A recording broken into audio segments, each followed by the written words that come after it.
ko tamde ay hawala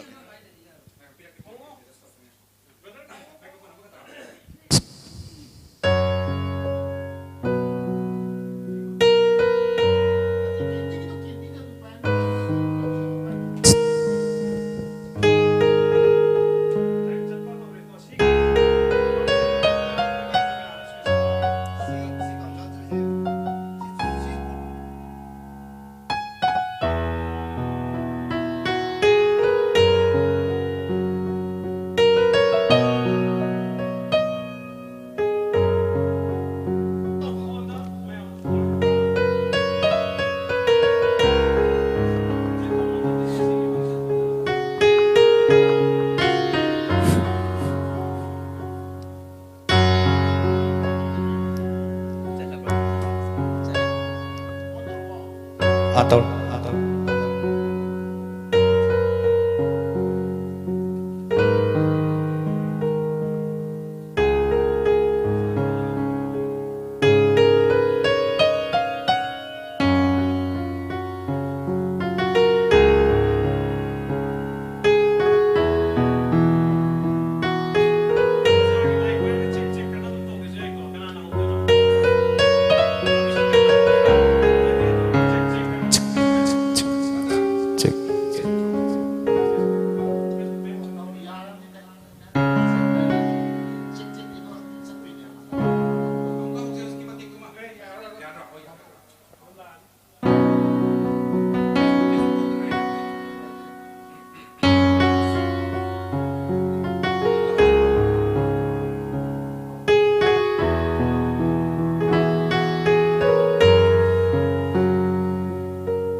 Mayam Tunamapu,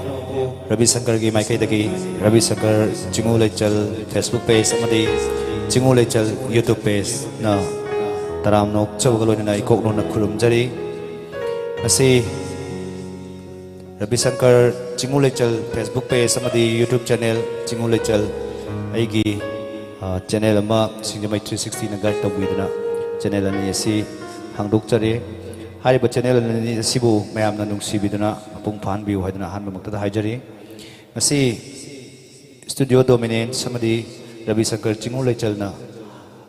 khul ngang liba chil naw sing amadi relief camp da awana ta duna leibiriba pumna makka mari leinana haitare makhoi gi mateng kitang tor su pang bangam lagadi habe wakhalon da sai ni nungmai gi thoromama life hoina mayam da kudol tamna ba sem sajari hariba thoromasida London Sigi Mayamna Yamna Pamna Raba, Adugum Labaigi now, Mr. Kennedy Kumal, Langsinduna Libiri, Mayamgi, Nahak Awaputana Bagi the Magda Sinjariba Live Sibu, Mayamna, Apung Pahan Biu Amadi, Angamba, Mateng Pangbiu, Hapchariba, GP number Sida, Angam Mateng Pangbiduna, Ravi Shankar Chingu Lechalbu, Apung Pana Mayamgi, Makatana Togol Tobo, Namjana Bagi the Magda Mayamna Tona, Happy Haidana, Ravi Shankar. Chingu Lechal gi Maikai Dagi Ravi Shankar na ikong nonjari loinana ngasi mayam na mateng pangbirakiba sing adu कोई सुसोई सोइदना खुल ngakpasing natragana relief camp gi awa ana tabasingda mateng pangnabagidamakta sem sajari mamangda koi iche rina sapam loina na iche umoni koi punna duga loina singamai 360 gi nuksijarabati member mayam na guide tawiduna studio dominance na achauba thodang lobira paktok chakiba live aduda tarakhiba sen haitare mayam na mateng pangbirakiba tengbang sing adu koi ngarang relief camp gi nakathengba chatpa phangjadraba angang singda kharta warasu makhoi gi wakhal thongna hengkatnaba haiduna hariba numitida takiba apunba senpham dumak inmate 72 leiba santhong makha laikai da hangba relief camp amada koi angang khaktana tana ahan suyauna punna koina koida leijaba senpham sing adu yenthok chaki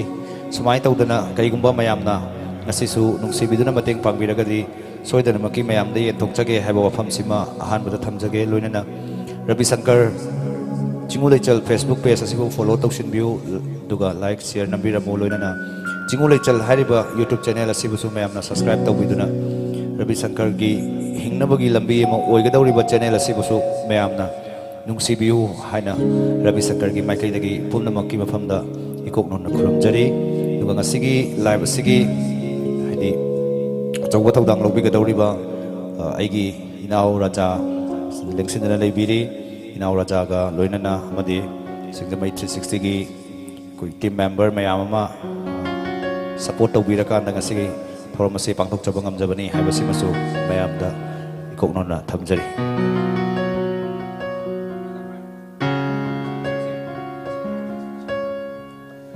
ngasigi forum asida yana apungoina sponsor tawirakwasing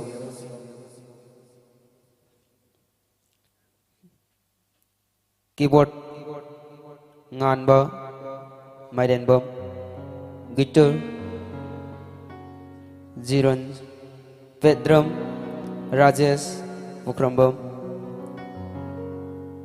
Kayon Ravi Shankar Naurem Sound sponsored by ESS Sound System Kawa Ta Java Juice sponsored by JV Juice Bar Technical support and studio dominance hairiba mayam sing asina ngasigi mapung phanabagidamakta mateng pangbirakpa singbu hanana thagachari loina matungdasu iyamba Ravi Shankar gi sigumlaba yamna phajaraba Facebook amadi YouTube ta mayamna yang view amadi thajariba live asida adom adongi maman yamlaba khudon sing GP number amatang kanganjarake GP number asida adom adongi maman yamlaba support singaloina na yamba Ravi Shankar gi punchida matam changna miyamgi sewa tauba ngamba ohen view amadi kun ngak liba nok sing amadi ima event sing relief camp da leibiba sing gidamakta ngasigi GP number asida adongi maman yamlaba suknatagi pangbiningba mateng lupa amatang oirabasu hena oirabasu adongi maman yamlaba nuksibiduna pangbirakleba mateng adugi damakta GP number kanganjarakke 7005 777798 Chingu Leichal hairiba GP number asida Chingu Leichal munung sibiduna miyamna iramdam asigi kun ngakliba amadi relief camp na leibiriba singidamakta angang mateng pangbiraknaba haiduna 360 gi maigaidagi kanganjari Ravi Chandra Chingu Leichal gi Ravi Shankar Chingu Leichal gi maigaidagi amuka hanna punapu yaphamagot pinabagaloina ngasigi langshan biduna leibiriba isay nongai gi thorm asibu hena mapung phan nabagidamakta aikoigi mangda langshan duna leibire iramdam asigi yamna isay nongai gi lamda thoidokna hindokna khangbiraba nuksijaraba iramdam asigi maman yamlaba matam kayabu kaithokpiduna harau harauna haijarubada ꯂꯦꯡꯕꯤꯔꯛꯇꯨꯅ ꯉꯁꯤꯒꯤ ꯑꯩꯒꯤ ꯅꯥꯛꯇ ꯐꯝꯕꯤꯔꯛꯂꯕ ꯏꯀꯥꯏ ꯈꯨꯝꯅꯕ ꯃꯇꯤꯛ ꯆꯥꯔꯕ ꯏꯔꯝꯗꯝ ꯑꯁꯤꯒꯤ ꯆꯥꯎꯊꯣꯛꯆꯅꯤꯡꯉꯥꯏ ꯑꯣꯏꯔꯕ ꯁꯩꯁꯛꯄ ꯑꯗꯨꯅꯤ ꯏꯌꯥꯝꯕ ꯀꯦꯅꯦꯗꯤ ꯈꯨꯃꯟꯕꯨ ꯉꯁꯤꯒꯤ ꯏꯁꯩ ꯅꯣꯡꯃꯥꯏꯒꯤ ꯊꯧꯔꯝ ꯑꯁꯤꯒꯤ ꯃꯄꯨꯡ ꯑꯣꯏꯅ ꯏꯁꯩ ꯅꯣꯡꯃꯥꯏ ꯈꯔꯇꯪ ꯑꯣꯏꯔꯕꯁꯨ ꯈꯨꯗꯣꯜ ꯇꯝꯕꯤꯅꯕꯒꯤꯗꯃꯛꯇ ꯍꯔꯥꯎ ꯍꯔꯥꯎꯅ ꯍꯥꯏꯖꯔꯨꯕꯗ ꯌꯥꯕꯤꯔꯛꯄꯒꯤꯗꯃꯛꯇꯁꯨ ꯍꯥꯏꯅꯤꯡꯉꯥꯏ ꯂꯩꯇꯅ ꯊꯥꯒꯠꯆꯔꯤ ꯏꯌꯥꯝꯕꯕꯨ ꯉꯁꯤꯒꯤ ꯏꯌꯥꯝꯕ ꯔꯕꯤ ꯁꯪꯀꯔꯒꯤ ꯑꯁꯤꯒꯨꯝꯂꯕ ꯏꯁꯩ ꯅꯣꯡꯃꯥꯏꯒꯤ ꯅꯥꯏꯠ ꯂꯥꯏꯐ ꯑꯁꯤꯗ ꯑꯩꯈꯣꯏꯒꯤ ꯀꯩ ꯍꯥꯏꯖꯕ ꯇꯥꯔꯦ ꯍꯔꯥꯎ ꯍꯔꯥꯎꯅ ꯑꯩꯈꯣꯏꯒꯤ ꯗꯥ ꯀꯦꯅꯦꯗꯤꯅꯒ ꯌꯥꯕꯤꯔꯛꯄꯁꯦ ꯑꯩꯈꯣꯏꯒꯤ ꯊꯃꯣꯏꯗ ꯀꯔꯤ ꯐꯥꯎꯕꯒꯤꯗꯃꯛꯇꯅꯣ ꯍꯥꯏꯕ ꯋꯥꯍꯪꯁꯦ ꯍꯪꯖꯒꯦ ओके अहमद चिंगू लेचल यूट्यूब चैनल फेसबुक पेज यंगबीरीबा अखोई इचिन नाव अहल लमन ख्वाइखि पु कोंगना खुरुमजरी फावीबगिदि तसेंगना मयामगी हजिक यामना तंगदु लेताद्रो मतम हाइबदो ओइरे अदुबु होय नोंमै मखोन भो मखोनदी खरा ताबदी खतम हल्ले हंदकी सिचुएशन बोत की मतंग ओइदुरा अदुगिदि आइसु खंगजद्रे अदुबो अदुगा चिंगु लेचल की यूट्यूब चैनल अमसुंग फेसबुक पेज सु से थोक्सरे इबसी अखोगी अखोगी लेबाक ngak liba अखोगी खुन ngak liba अमसुंग रिलीफ कैंप ता असुक मतिक वार लेरबो कांगु ngak खुन ngak लिबसु मखोय मखोयगी लेजबा अमुक नते मखोयगी लेजबा पुथोक्सदुना ngakजरिबनी अखोयगी रिलीफ कैंप सो अयाम्बा तसेंगना थमोय याम सोए थमोय सोक हाइसे हानिंगाय दि लेते युमदा अइगी गाड़ी युम चाम तंग मांगी या मांगी युम तंग अदुम मति वारिने युम अमा मै कनो तौखिबा साखिबा खोतखिबा लेगिदबा लेबम चावम खंगदन लेबदो मधुगी थमोय खुजाक सिदी हाइदी वाही लेत्रे हाइतारे मधुगी मयामगी दुमता अखोयगी अखोय याम्बा रवि शंकरना असिगी लाइफकी खुथांगदा मयामदगी सपोर्ट नीदुना अमसुंग अखोय खुन ngakliba अमसुंग रिलीफ कैंप ता इमाबिन इजरा मयामदा मतेंग खरा कुदोल कनोगी अखोय अंगम खरा मयामदगी कलेक्शन तौदुना मतेंग पांगसी हायरबदुदगी मदुदा आई हरा हराव याजबनी हाइतारे कदबिया दनी आइसु थागतचरी हौजिक्ति अखोयगी टेंशन जरगा अहमबसिदी मयामना असाइदगी खौरांगना अदुम पामनरमलगनी हाइतारे इसै अमखक्ति सअनिंगलमगनेको अदो युमनगी करी इसै शकेना खनबिरगा अहानबा ओपनिंग हाइजबा तारे दा केनेदीगी अहम सकदो इसैजे करमबन हाना हौजिगे इसे आई फोंद्री कोई बोई सराय समन म्यूजिक पीबीबनी अदुगबा लेखिद्रबा कोई दो बीजेन कुमार इबिरम मयेक्तनी मयेक्तो अइना यामना पामजबा हाइतारे म्यूजिक ओइना दि सेमबदि लोरे अदुबु वीडियो ओइना पुथोक्सगेना अइना प्रिपरेशन दि तौजरी अदु हैतंग मयामदा खुदोल मतेमदंग तौजगे मदु हाना एफ सात बाइबि याय अदुदि अहानबसिदि मयामगिदमक्ता दा केनेडीदगी याम नुंगाइरबा इसै मतेमा तामिनसे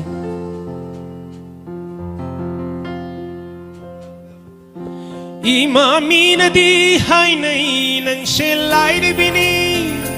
जमो चादाइन बिनी आई खोइददि नंसे इफदा फजै येंगलु बदा इनौता नौई इमामी नदी हाइनै नंसे लाइरबिनी जमो चादाइन बिनी आई खोइददि नंसे इफदा फजै येंगलु बदा इनौता नौई खंदे नचा ओइरुबनरा खंदे नचा ओइरुबनरा खंदे नचा ओइरुबनरा खंदे नचा ओइरुबनरा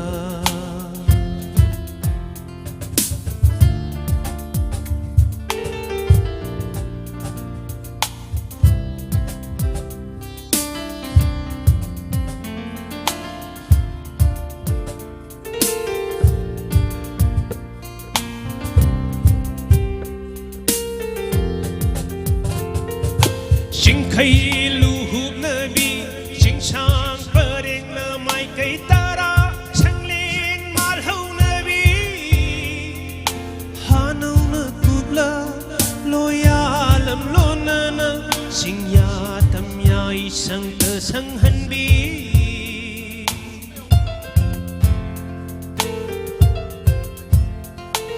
Singkai luhub nabi Jingchang pereng na mai kai tara Changlin malhau nabi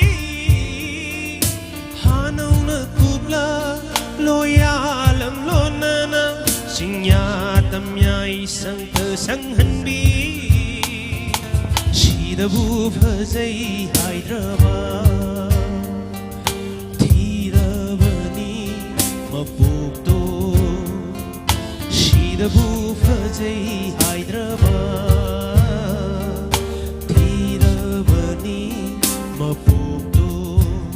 Imami nabi hainai nang selai bini Chamo chadai nabi ni ai khoi da di nang se ifada phazai yenglu bada inau ta nawi khangde na chaoi ru banara khangde na chaoi ru banara khangde na chaoi ru banara khangde na chaoi ru banara Thank you. yam phajai hai tare mayak se ado mathang makha tawa isai se karam isai amu khudon tambigani aduga marak thasa boina hojiki mayak se yamna phaja bai tare ado hojik thokliba khoigi lamdam singi irang marak sida aidi lairo ma amakhakna macha jingu nungshibagi thim amakhak uba phangjaba adugi yamna phajaba isai gi mayak se tension jaraga makha tarakpada akoigi comment section da nuksi jaraba maru mapang singna atuki mati comment isai makhan haitare makhan gi isai kaya chapiro na ibire ado yamna thakasari loina na akoina hapchariba gpn number se amtanga khanganjage 7005777798 hairiba number asida adomna suklatagi adongi GPay da yawiba paisa lupa taratang oirabasu mangatang oirabasu lupa amatang oirabasu angama khajik habirakna Ravi Chandra Ravi Shankar Simulation hairiba Facebook page amadi YouTube channel asibu nuksibidana live thajariba sibu yengbiu aduga hairiba GPay number asida adongi mamanyam laba kudon khajitang oirabasu relip kyamna leibiba sing amadi khungak iba singi damakta khanbidana mateng tawbirau loina na yama kendi da amu isai karam isai amakak anirak su boina kudon tamnung bagi wakan leibibagi amtang tawbiragadi hana nungai jagani mayam nadi kamian se mayam na isai saklo Okay kari isai hai base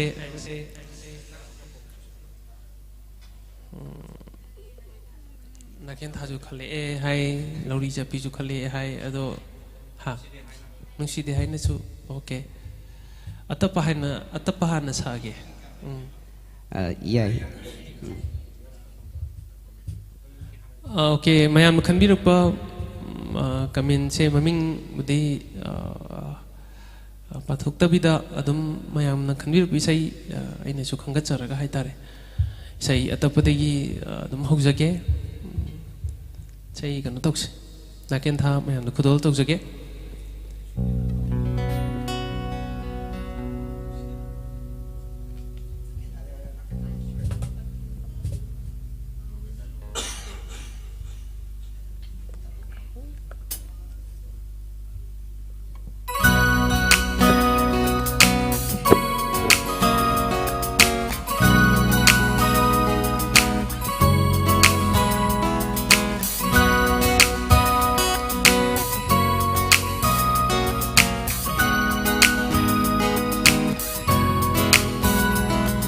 Nakin thagi su yening thalai kalin thagi su mungju thalai kapliba anga mana thêm khare nọc sumi say sakuna nung shina kon khare ai gi hang le tia thamui se nang na karam kan men sin bi dauri ba sarang lai gi chak la thamui se nang na karam kan thêm jin bi dauri ba yerin thagum nong ju thagum yerin thagum nong ju thagum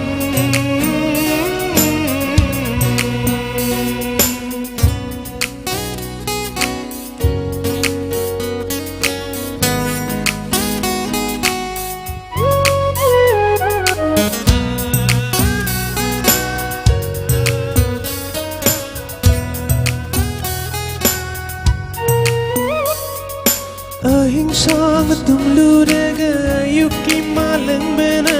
mikap thokhan basi makalam halli manglubang manglana magi sakam manglana tai bang daning sing basi thamoy no halli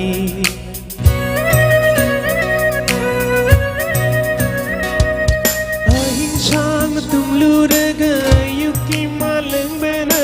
mikap thokhan basi makalam halli manglubang manglana magi sakam manglana tai bang daning sing basi thamoy no halli aigi mangliba manglan thamoy se nang na karam kan mikap thokhan dauri ba sarang lai gi om chak la thamoy se nang na karam kan inghan dauri ba yening thagum nong ju thagum yening thagum nong ju thagum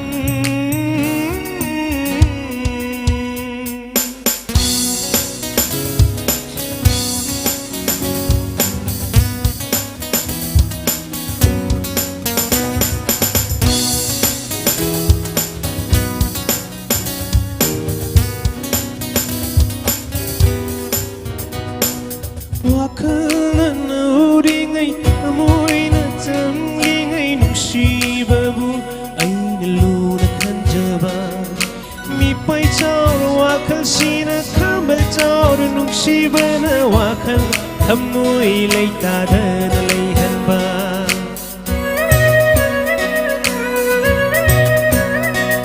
wakalan na uringay amoy na tamlingay nung shibabu wakal sinakambal tauro nung shiba na wakal amoy lay tada na layhan ba ay gimipay saura banglawa kasi nang nakaramtan himjin bidauri ba sarang lay giyong chaklat amoy se nang nakaramtan inghan dauri ba yening thagum nong ju thagum yening thagum nong ju thagum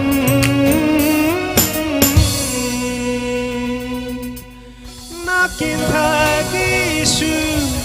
yening thalay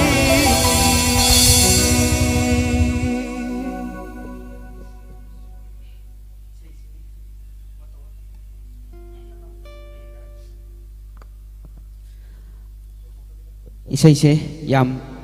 ꯃꯔꯧ ꯂꯩ ꯍꯥꯏꯇꯥꯔꯦ ꯉꯁꯤꯒꯤ Facebook ꯑꯩꯈꯣꯏꯒꯤ ꯔꯕꯤ ꯁꯪꯀꯔ ꯆꯤꯡꯒꯨ ꯂꯩꯆꯟꯗ ꯊꯥꯖꯔꯤꯕ ꯑꯃꯗꯤ ꯌꯨꯇ꯭ꯌꯨꯕꯇ ꯊꯥꯖꯔꯤꯕꯁꯤꯡ ꯑꯁꯤ ꯅꯨꯡꯁꯤꯕꯤꯔꯤꯕ ꯑꯩꯈꯣꯏꯒꯤ ꯃꯤꯌꯥꯝꯒꯤꯗꯃꯛꯇꯅꯤ ꯑꯩꯈꯣꯏꯅ ꯉꯁꯤ दमक्ता पांथोकलिबा इसे नोंगाई की थोरम असी हेना हेना मतुंगदसु अखोइगी इयाम्बा रवि शंकर ना असिगुमलबा प्रोग्राम सिंग असी मतंग मतंग पांथोकतुना खुनिंगाक्लिबा इमा इबेन सिंग इसिनाउ सिंग रेउकेमदे लैरिबा इसिनाउ सिंग अमदी पुनमक्पु मखरदंग ओरमसु मतेंग तौजबा ngamnabagidamakta asigulba इसे नोंगाई की थोरम असी पांथोकसबनी अदो दाकेनदी अखोइगी ngасigi असिगुमलबा इसे नोंगाई की थोरम से कई हाइतारे अखोइगी पांथोकपा मतम असिदा मियामना तोंगान तोंगानबा कमेंट मयाम इबिरेबको सिगी थोरम परेंग असिदा इसेसे अदुक मतिक ममिंग लैरबा कया अमा खले इसे सिंग असे सुम सबका आइबदसु दाकेनेदे सुम वारकदैनेबको अदुना वरि वताई ngakdang sanajabada अखोइगी दाकेनेदिना इसे नोंगाइगी लमदा खितंग हाइबा तारे हौरकपा मतमदा करी करी अवा नोंगाई अमदी स्टेजता कारकपा मतमदा अदुगी चथोक चसनगी मतंगदुदा अवा नोंगाई वरि मते खितंग थंबिरगदि याम नोंगाई जगने हौरकपगी हाइबगिदि अखोइगी मयाम मसु लैखरे हौरकपसे आइजु सिमाइना मयामना नुसिबिरकपसे आइगिदि लाइबो याम फबनी अदुगा आइना मयामना सिमाइना अखोइगी मतम इसेगी खोंगचत्ता आइना सिमाइना चक्के सिमाइना ओइगनी हाइबगी आइगी एक्सपेक्टेशन दुदी आइना खंजरुबदुदगी यामना हेनगरे हाइतारे सोनि पिबिबा मयाम नुसिबिबदुना अदुगा आइगी आइना खंजबदी अमखलेसे सही सकपा मसुम कंपोजिशन तौबा लिरिक सिबा खोटपा आई थाइनदि दम पामजरपा मीमदि ओइजै अदुगा इसै यामबजु इसै तौइ हाइतारे याम निमाई को महाकी मतुंगी लगे इसै सक्सरपनी अदुगा आइना थाइना पेना की कनोगी तमिंगाइदसु अमसुम अखोइगी युकुलेलेम पारगा दुम अखोइगी होटल दम सकमिनबा अखोइ मी गैदरिंग तौबदा दुम सकपा खोटपा दुम चले अदुदा अखोइगी कनोखक हाइतारे अखोइ साइकोलॉजी अमखक अखोइना तौदुसे थाइनदी केसेट योलगा पैसा जो फंगनरमी हाइतारे को अखोइ से सकपा कांगुगी सोर्स ऑफ इनकम हाइतारे सोर्स ऑफ इनकम से मयाम जी इनकम लेरगा नुइ हिंगनै ngaktani aduga माने मान हजक्ति अखोइ इसै फोंग तमदा केसेट योलगा अमसुम वीडियो बो मयाम जो फोंगिने अदुगा अखोइ यूट्यूब चैनल गुमा कै थागतपा अदु माइन तौरे को अदुगा अवाबसे कइनो हाइबम तमदा कन इसै सकपैदि याम नुंगाइजरे अदुगा असिगी सिचुएशन सिगुम लाकपसे अखोइगी प्रोफेशन मयाम अमा कथोकनरगा अखोइगी म्यूजिशियन मयाम अमा अखोइ लेबिलिबसे लैबा अखोइ म्यूजिशियन क्या अमसु को अखोइ कोरोना की दसु अदुमति वाखरे हाइतारे अदुगा खरा हौगलकपा मतमदसु लाइबक थीबा तौदो अमसिम थोक्सले करिन सिचुएशन हाइजरगे अदुगा हौगिबदुदि अमु अदुगा येंगनरगदि हुजिकने हम हेले हौगिबदुदि अखोइ स्ट्रगल की वाजबने अदुगा हुजिकी थेंगनबसिदि याम थीना थेंथांग यामना वागरे हाइतारे अखोइना वारे हाइबदुसु वाबनी अदुगा कनोगा मयाम अमा युम लेतबा मयाम अमा खल्लोरगदि अमुसु अखोइ वाइ हाइबदुसु ngamde अखोइदि युम मौक्ति लैरिदना अम खनबगी होय युम अमा लैरगसु अदुगा अखोइ स्टेटस करी तौरुदुनो खलकपम जावे तसेना हरगदि करी तौरुदुनो आइजे थबक थाजिरा ना एजिक कनो एक्सचेंज मिंग चनसिरा काइन खलकपु जावरे कइनो न प्लेटफॉर्म से सुंगलै लैसलक्त्रबा अदुना अदुमि वखन बावबदि यावरे हाइतारे अदुगा आइना कनोंबा थिकान वाजु पाहौद्रे को एग्जाम सुम कनोनि फागिनि दुकान फम्बो खोटपसु अदुगुम्बा तहौद्रे हाइबदि तुम हेक हौगलकपगा पुंग 13 बारो अदाइदि तुम sei थोखर नुंदांग पुंग 2-3 दाइ हंजलकपनिदो अदुना अतोपा कनो हाइदोकपगी मतमजु फंगौद्रे हाइतारे अदुगी होय सिगी सिचुएशन हजिक याम फत्रिबा सिचुएशन जे अखोई लेंगाक सिना हाइतारे तौरगा मसुंग डायलॉग तौनरगा तंगदु लैताबा हानि फिममदा याम थुना उबिरपु ओरसनु अमसुंग ईश्वरनसु मसुंग तमपुनसु अफवा पुबिरपु ओरसनु हाइनसु कनो हाइतारे निजरी हाइतारे जीपी की खुदांगदा मतेंग पांगबिरपसिंगी मिंगमतंग लौथोकजगे Laishram तखिंग लुपचामा तोंबा लौरेंबम लुपतरा मंगाल Maibam लुपायांगै हेरामनी Meitei लुपायांगै थागचरी angam angamba mating pangbirapagi damakta haninga ritana थागचरी matung tabadasu mayamna support adum tawbiduna channel asibu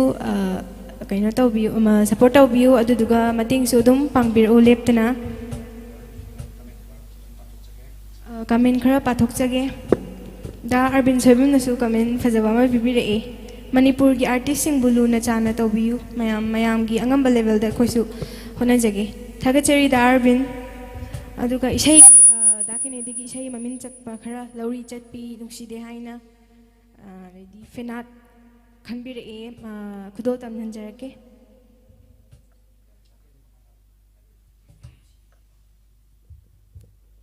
Okay.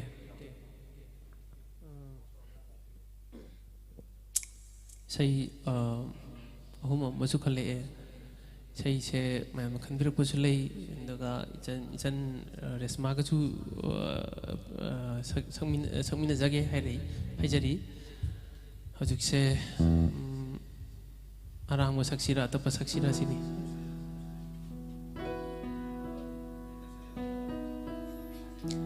isai ju saktaba phaniam di kuijare mayam na soikiba lanchiba yaur ko su mayam na ngapi na ba haijari sakida ba haiba se kui ba haije chahi amadi phajal la kadore haitare ai ju hok pa jike noi mang khiba gi matam ma lai haitare sai sakpani ga kauru matam lai sum isai saktringai da wari watai ju haptang tawbuni ko mayam akhoi gi mayam ning biri ba mayam da khanjabo ina lan lobidana ba aduga hoi adugi khudong sabam di lowe adu wari na ka ka tubloi leithongni khudong sab ji ke dongno kai no hay tam da aina kanu tawringai tam jeda isai sai ngai tam da ai haksang yamong matam kai thobu phangudre aduga handak ki jahi tha 13 sim di aina sana budun no kanu tare no ka thoi ai tare sana brum da focus lai ngai isai ga je sai sakuni hum ko ku jaur khiba matam jaur khare ai tare namu su pien da yaure lapa ko urkanda okay adu mayam gi khanbir bi matungina asengbadi ai now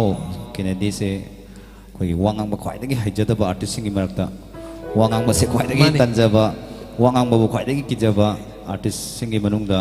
singer waraga su masa vocalist waraga su wangang ba khwai dagi tanjaba wangang doi sor puso isai saksa gi haba midane mayam soi gi ba yor ba su ngakpiu haidana haijari Ravi Shankar Chingule chal gi maikai dagi aduga loinana mayam na nungsi biduna live sibu yeng biriba viewers kuding mona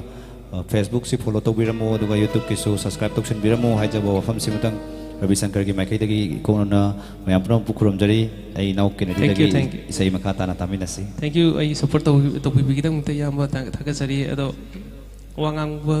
soi gi bu mayam ngapina ba mixing jari haijari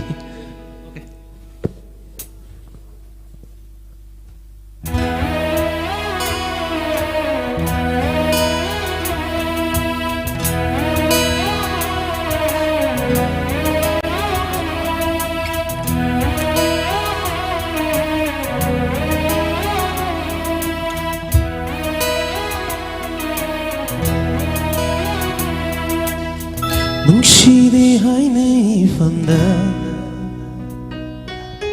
Chinbal na mukta haina mo Omchat na leiho redaba Nangi wahay na kara fahalani Aibu timduna thamlanu Nangi minungshi aduna Waro leiho danaba Aigi thamoy asida Nungshide singna hairam Mai thonga waba ulamda Nungshide singna hairam Mai thonga waba ulamda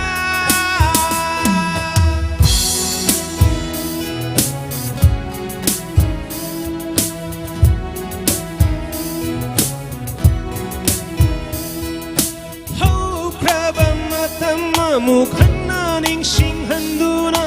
khang hauda matamada nangi ming banduna nungsiba buya kai handuna thamoy wa handana ba nungsiba buya kai handuna thamoy wa handana ba nungside singna hairamu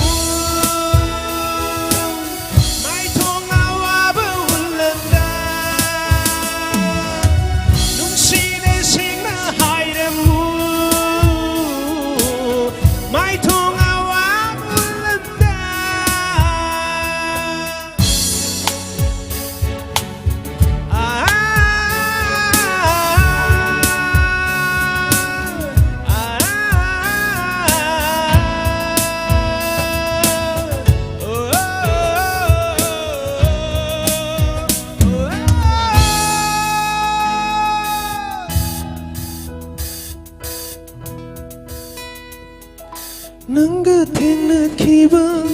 mikubaduda pikiba thamoi hundokpiramu nungsibado pukhinu haukraba thaudoki warisingdo samthoklam kho wakhalsidai niksingdanaba nungsibado kauhallam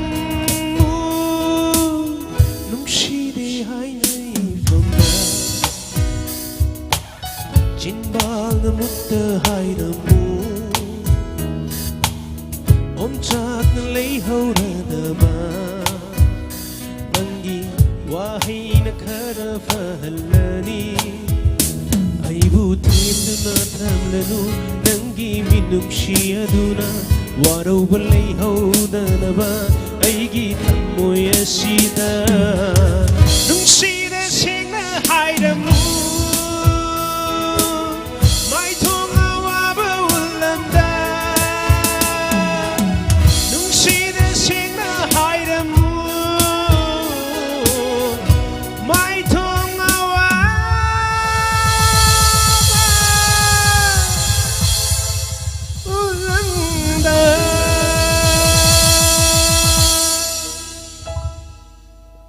Okay, tagasari. Thakatsari akhoi kamenda isai se adukki matik yamna phajaba da Kennedy gi maming leiraba isai kaya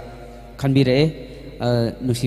nuksi duna khanbirak iba isai sing asi tapna mathang saanjage marak tatna ngasigi Ravi Shankar Simulation Facebook amadi YouTube live yang biriba khwai punumak na akogi ngasi election biriba saisakpa da Kennedy gi asigumlaba saknai raba saisakpa asigi laifam amadi ichini nau imung manung soidana khangba yarongani aduna da Kennedy da onsanjage da Kennedy se laifam na kadai dagi oibirabano aduga ichini nau na kaya subibano haibudu ngasigi live yang biriba singi yampham da kitang khanganjaba yanina ai se wangkhai laisram me kai dagi ni pokpi ba akai baba yaming na laisram syam aduga pokpi ai ki ima haitare ima yaming na laisram subita isena ohum ni nupang atani yamba laisram ni mai dagi inopa laisram gobin haina ine yaimani haida oh yam nangaijare aduga tongan ba lori chatpi ana sum khanbire ko lori chatpi je yam phajana khale haitare ado soidana di saklagadaba isai ni adubu isai sum saga sum laibasu mayamda kitang awaba oigadra koi da Kennedy se aduna wai kitang sum sanaba sum makha tajarake aduga marak thatna akoi ngasigi live asigi yengbiriba khwai punumakna comment tongan ba comment mayama thareba dagendia masi amtang patobagi tanjam khak logjage yai ko comment unda pabina ba comment khara pathok charake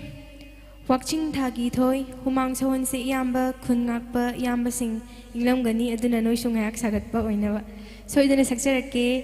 atapa hana khara sakhige aduga mathang arangba sakjarake bisho mayang lambam kachin laimu hoi soidana sakjarake hak ngai biu purna jit thokchom ngasai digi lori chatpi fingang in bi habado dum khallaga leirabani soidana sakjarake bro hak tang ngai biu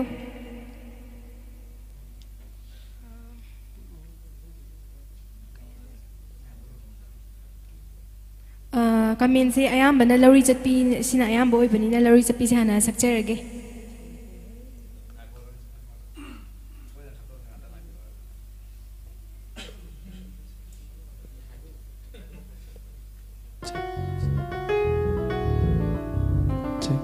Amarjit luang iko chatle sound check amta Boris kai lamdano tawri je studio डोमिनेंसनी तौजरीसे watching थागी थोय हुमांग सोहनसे होय सक्सरके bro सोइतना ngak ngai biyo Robinson Pukrum karamba ben no sound sibu Jingu ben ne tawjari se Hes thau nawjam nushide haina se sakcha grabani amutang chingkhalaga tabiyo Kennedy Nauremcha ho nong da Kennedy sakpa yamna pakcha bani Hoi soidana sa anjarake Sana thoi lorin bam naken thado am sakpiro naken ta je sakcha grabani chingkhalaga amtang tabiyo Punajit thokchom election maya si humangakta sohansi Mayam nang asai dagi khawang nang aizaba isai ngaijar mayam nang asai di khanbirak pa isai singje mathang mutang adum khudo tamjara age check mayam na khanbirak pa isai sigi manung oina ngaijar punumin hariba isai si dakini da khudo tamhanjage tamina se puna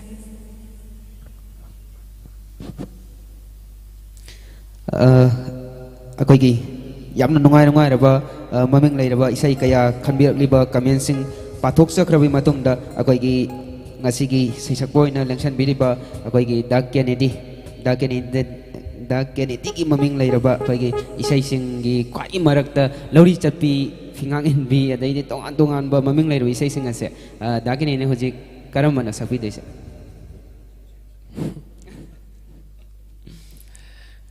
kanwadi ma'am khanbire ma'am nuksibagi dangtasu ma'am nuksibagi dangtasu ma'am na thangatsari ado hanakse yausang tawkidre haitare tawdre haitare akoigi lejaramba akoigi lisang sitna pangthoktuna lakpa yausang sports tawkidre angangsing gi mind kitang oirgasu haitare lanjina maram oirga kitang phumangna leira pa angang myam sports kitang sanarga ju phagadar di khanlamane do adu bau sacrifice tawrabani adu yausang ningsang boina ina saksage bi sei ka yausang akhoi kumai myam da best tawba sei pallaga sakja ba haitare ya adu mayam so itane ngam do tawsake aduga mayam khanbu pisai su soidana saksake masiana khudo tawr matungda request tawjari okay akhoi ibirapa kanogi madam sangita nongni ibiyani amasung dut natuni haibamna miru bibani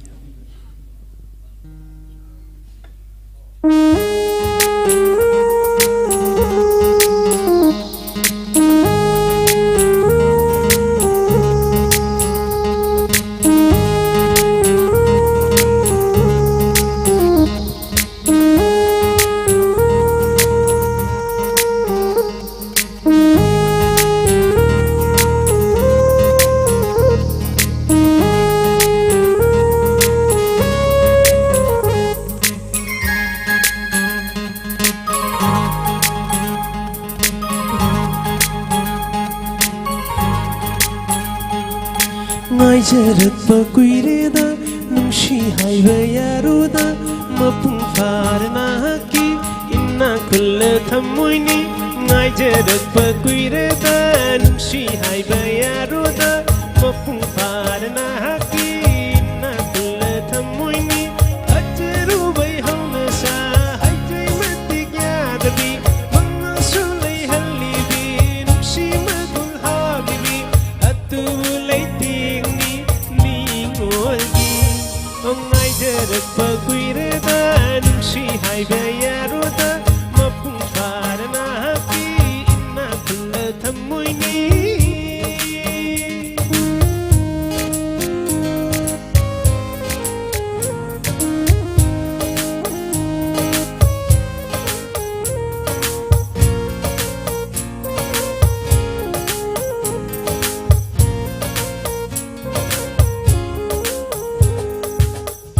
Jaman piviro napal sutha dokpiro napal dugi marum nan shimin nok yauriye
kumhei noi gi le kai de lagningi sai rau balak de khudol kaya tamingi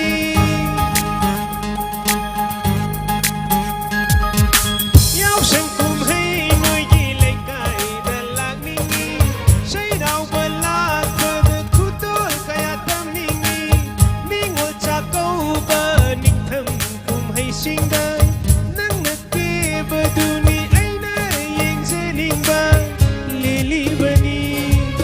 asumna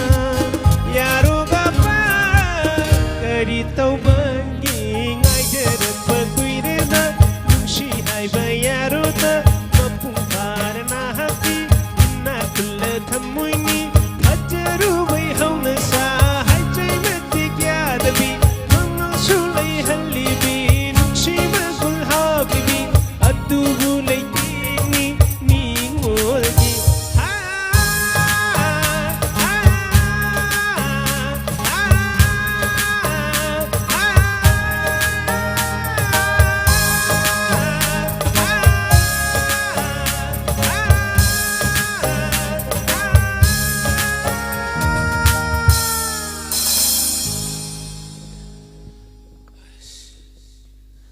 थागचरी अखोगी दा Kennedy इसे से अदोगी मतिक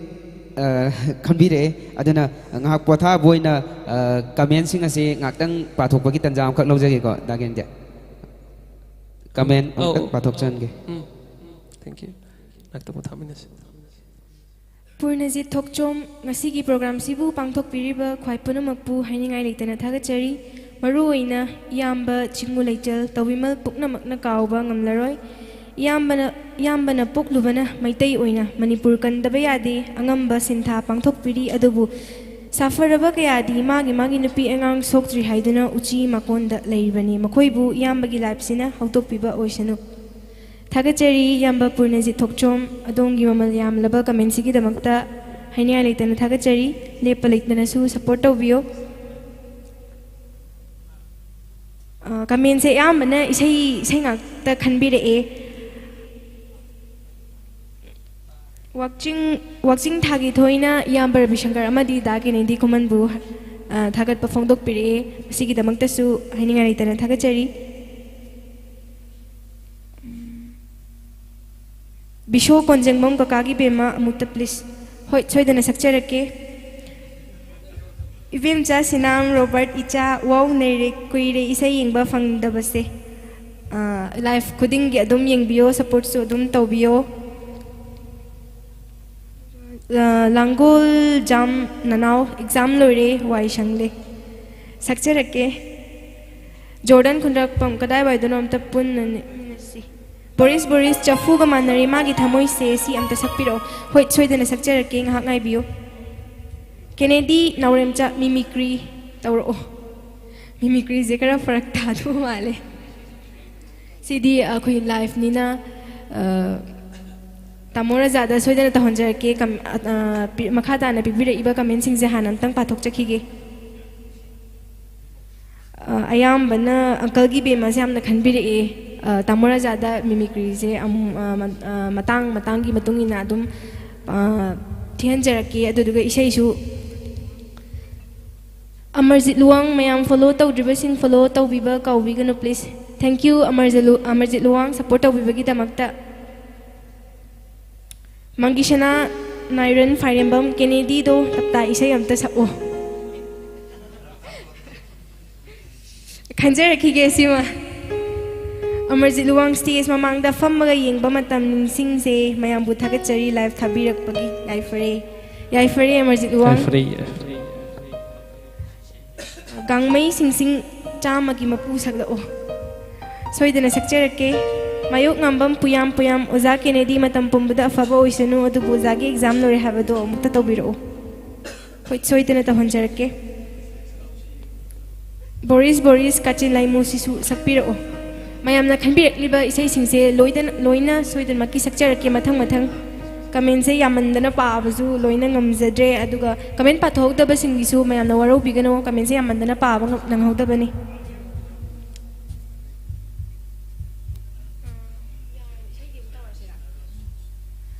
ꯃꯈꯥ ꯇꯥꯕꯗꯤ ꯇꯥꯃꯣ ꯔꯥꯖꯥꯗ ꯁꯤꯟꯅꯖꯔꯒꯦ ꯉꯁꯤꯒꯤ ꯌꯥꯝꯅ ꯅꯨꯡꯉꯥꯏꯔꯕ ꯑꯩꯈꯣꯏꯒꯤ ꯃꯤꯌꯥꯝꯒꯤ ꯗꯃꯛꯇ ꯄꯥꯡꯊꯣꯛꯆꯔꯤꯕ ꯏꯁꯩ ꯅꯣꯡꯃꯥꯏꯒꯤ ꯊꯧꯔꯝꯅꯤ ꯈꯨꯟ ꯉꯥꯛꯄ ꯑꯃꯗꯤ ꯔꯤꯂꯤꯐ ꯀꯦꯝꯞꯗ ꯂꯩꯕꯤꯔꯤꯕ ꯁꯤꯡꯒꯤꯗꯃꯛꯇ ꯈꯟꯖꯗꯨꯅ ꯔꯕꯤ ꯁꯪꯀꯔ ꯆꯤꯡꯉꯨ ꯂꯩꯆꯟꯒꯤ GPay ꯅꯝꯕꯔ ꯑꯃꯨꯛꯇꯪ ꯈꯪꯍꯟꯖꯒꯦ ꯃꯤꯌꯥꯝꯅ ꯑꯉꯝꯕ ꯗꯣꯅꯦꯠ ꯈꯔ ꯃꯇꯦꯡ ꯇꯧꯕꯤꯔꯛꯀꯅꯤ ꯊꯥꯖꯩ GPay नंबर कंगंजरी 7005 777798 अमुका कंगंजगे 7005 777798 हाइरिबा असिदा अदोंगी ममन यामलबा मतेंग खरा खजितंग ओइरबसु तामो रवि शंकरबु नुंगसिबिदुना अमदी खुनगाक्लिबा इचिनाउसिंग अमदी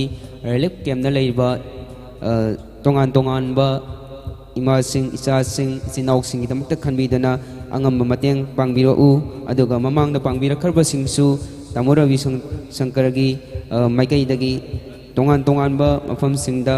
पांगदुनासु अदुम लाक्ली ngasisu adongi maman yamlaba matengsing ngaijari loina loinana Ravi Shankar हाइरिबा सिंगु लैसनगी फेसबुक असिसु फॉलो तौसनबियु अदुगा यूट्यूब तसु मयामना सब्सक्राइब नंबिदुना ngasiगी असिगुमलबा लाइव असिबु हन्ना हन्ना मकाताना यंगबियु अमदी मयाम नुंगसिबिदुना रवि शंकर की असिगुमलबा सिंगु लैसन हाइना मिंथोनजरिबा फेसबुक अमदी यूट्यूब सिंगबु मतम सांगना हिंगदा मतेंग पांगबियु हाइदना पुनःकी मफमदगी याफमांगोन लौजगे अदुगा दा केनेडी जा अमुक ओनजनजगे दा केनेडी से ngसाइदगी सुं वारमबनेबको अखोइगी ngasiगी हुजिक हुजिक पांगथोइबा अखोइना मियामगी दमक्ता पांगथोइबा प्रोग्राम से अखोइगी खुनगाक्पा अमदी रिलीफ कैम्पना लेरिबा सिंगी दमक्तानेबा अखोइना ngasi अखोइसे युमना नुंगाइना तुमनिंगिने तुममी यावरमने अदुबु नुक्सिबिदना तुमदा मखै लाइव यंगबिरिबा सिंगमुसु अखोइना पुनिंग थगसरी अदुगा मतुंगदसु रवि शंकर सिंगु लैचन हाइरिबा चैनल यूट्यूब अमदी फेसबुक असिबुसु यूट्यूब तना सब्सक्राइबर तौबिरो अदुगा फेसबुक तना फॉलो तौबिरो हाइजबग लोइना दाकेनिदिया ngasiगी इसैसे अदुमति खनबिरेबको यामना दाकेनिदिगी इसैसे मसिंग चिंगमदना लैगरे इसैसिंग असिदा दा केनेडीना ख्वाइदगी पामजबा ख्वाइदगी चानिंगबा हिंजांग अमगुम याम पामजना सखिबा इसै मखतंग खुदोन तमिबदा कै काइबा लैगे ngसाइगी चानिंग इंसांग पलपदुनिया आइना वारी लिरकदुसे इंसांग दुगी वारी लिसरागेबा आइना अखोइना इसै पुथोकसब मतमदा kai tare ngसाइगी इसै फोंगी मतंगदो अदुगी मखा तारक पोइन हाय तारे आइ सुम थाइनदिगी अखोइगी angang miyam akhoi isai sakpa lakpa isai tamba lakpa angang dazu dumaina ha isai je nangi madugi return du sung yengano haiba nangna thong insang thong budu ko sakman nei nangna thong bayam na ngamcha bong do thong edana ko cham thong thong gera yen do ga ju phullo thong gera thau ha pa thong gera hap tan bu thong gera nangi pamja bu sta wai da hawni mo ong do thong go adu mayam du da hawbra na piso अदुगी कथोपदो अदुइदुनेबा अखोइना तौजैसे अदुमाइन तौदना अखोइना तौजैसे हाइतादि अदुगा अदुमाइन तौदना आइगी इसैसे मखल एक्सपेरिमेंटल याम तौगले एक्सपेरिमेंटल तौगलेदि इसै मयेक्सिंग बियो फेनाट अंक को एग्जाम माने हादि काचिलाइमु को मैचु लाक्ति गायना अखोइगी चफु गायना इसैसे गायदारे ngसाइगी इंसांग थोंबदुनेबा आइना थोंजरिसे हाइजे आइ इंसांग थोंबजु कनोकी सा काइगे थोंबजु पामजे माइ तौरन मखल मखल टेस्ट हम तौजबा हाइतारे इसै जदा कदी मयेक सक्सिगे खोसिगेना खरा न कॉमेडी सिंगर काइना हाइरपुजु यावे हाइदि इसै दो नयाम संगरिदिगी खितंग थैदोगा मयेक तो तोंगाना सकपजु यावबनिना हाइतारे अदो ngसाइगी आइगी मयामदु महाव सम पीबा ngamjaragadi काइना खनजबगी अदुंबा कनोदुनी हाइथिंग ngसाइगी जांग मथेल मन अमा पीबा ngamagadi गाय खनजबगी वाखलोन अमनि हाइज तारे अदु मयामना नुंसिबिबा कोंगाइनी अदुगा नुंसिबिरगा सुलाई हाइतारे तुंगदसु मयाम अमा लैरि ऐ सैसबो काउरुने हाइबा इसे मा इना isai ma composition chu kan tawri on the studio da leiri adu su mayam da khudor chok jage aduga ngasi je ngasai khanbi gi mayam marak tu dagi lokhat charaga ngasai gi isai kano da sa phena to sa Penat oin tawar je ba. lauri ju sakke ada tam sakke scale je yamna kitang tang tap thaba mung sakke aduga ngasai lauri ja pitu ju yam wange ba Adadi koi da ken indi gi maman nyam laba isai mayam na masing hena khanbirak pa koi gi lauri chapi ju san jage lauri chapi sakki mangoi na na phena se koi gi ngasi gi live asu yang biriba sing yam pham da han jabagi tanja adu lok jage taminar se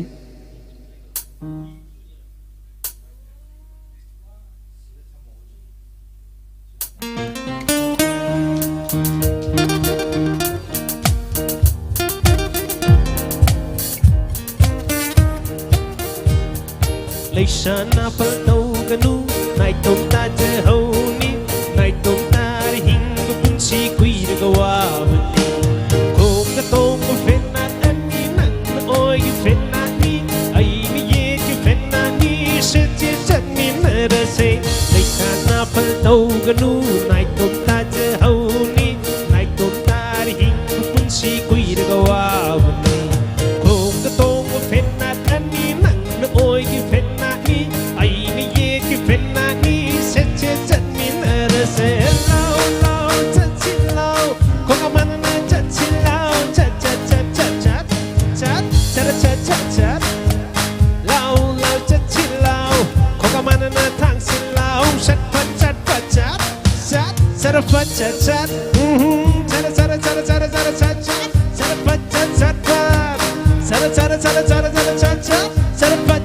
Come on.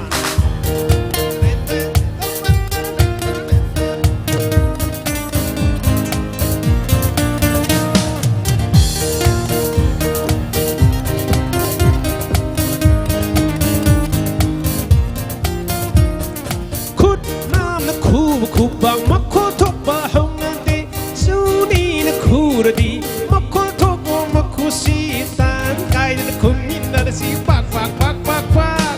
khong nam na sa ba khong chat pan thong nhau ba hong na de sat ni na sa la di pan thong nhau na ba ma cha si na pa dau ru sa min na si chat lấy sa na pa dau ga nu nai tom ta je ho ni nai tom ta ri hing pun si kui de go wa ban kong ka tong ma fen na an ni nang na oi ki fen na ni ai ni ye ki fen na ni se che chat mi na ra se la la la la la la la la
waramani dagen indi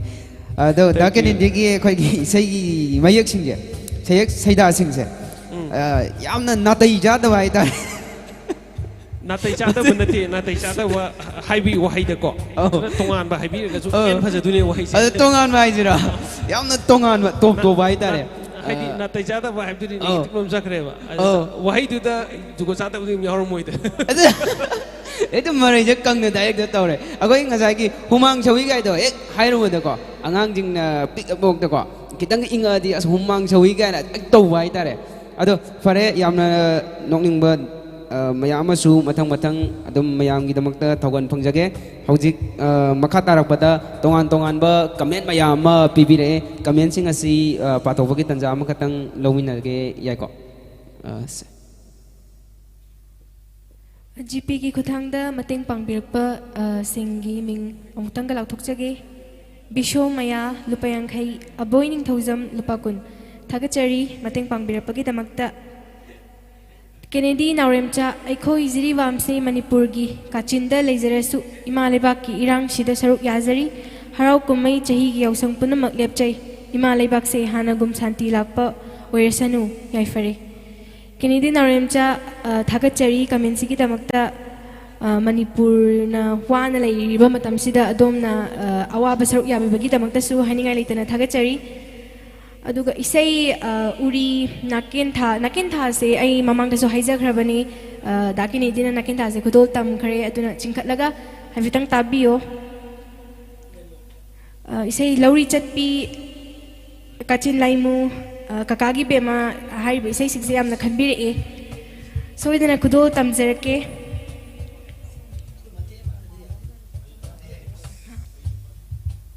संजोय लंबा मयुमना लुपा चौंगा कापिरे थागचरी अदोमबु मतेंग पांगबिरपगी दमक्ता thank you Sanjay Langol जम नाना वार वखल वारबा मतमसिदा ngaiha awaba kahonbibagi mabung Kennedy amadi life sinbiriba punamakpu थागचरी Langol जम नाना makha taba asidi tamo rajada pizarage थागचरी यामना नुंगाइरबा अखोइगी ngasiगी asigumlaba isai nungaigi program asibu live yangbiniba isinau singbusu hanana thagara phongdoksari matungdasu thajaraliba live khudingmakta share tawbiu amadi yangbiu haiwa famasi thamjabag loinana da Kennedy ga wari watek amakhatang sannabagi tanjamutang lojage ado raja marak thana kanamta mayamna mimicry tawbiu haidana ado nangna tawna fajaduni adu mimicry do mimicry je mo ai sarogum injal leira dagini je ware mayam ko ado aingondo injal le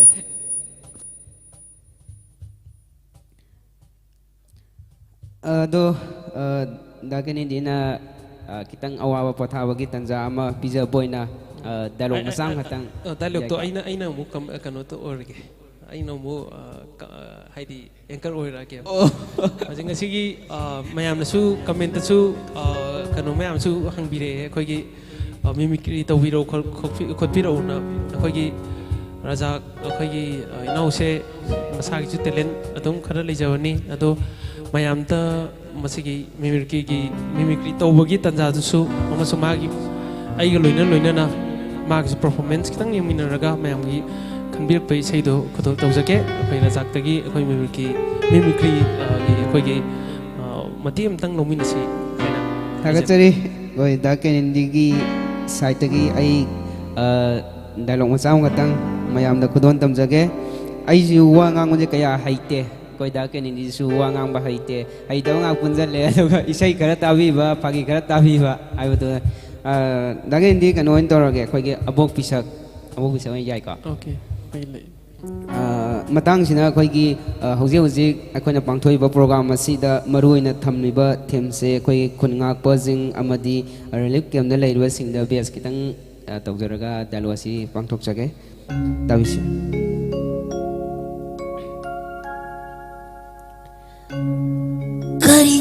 kainone shosha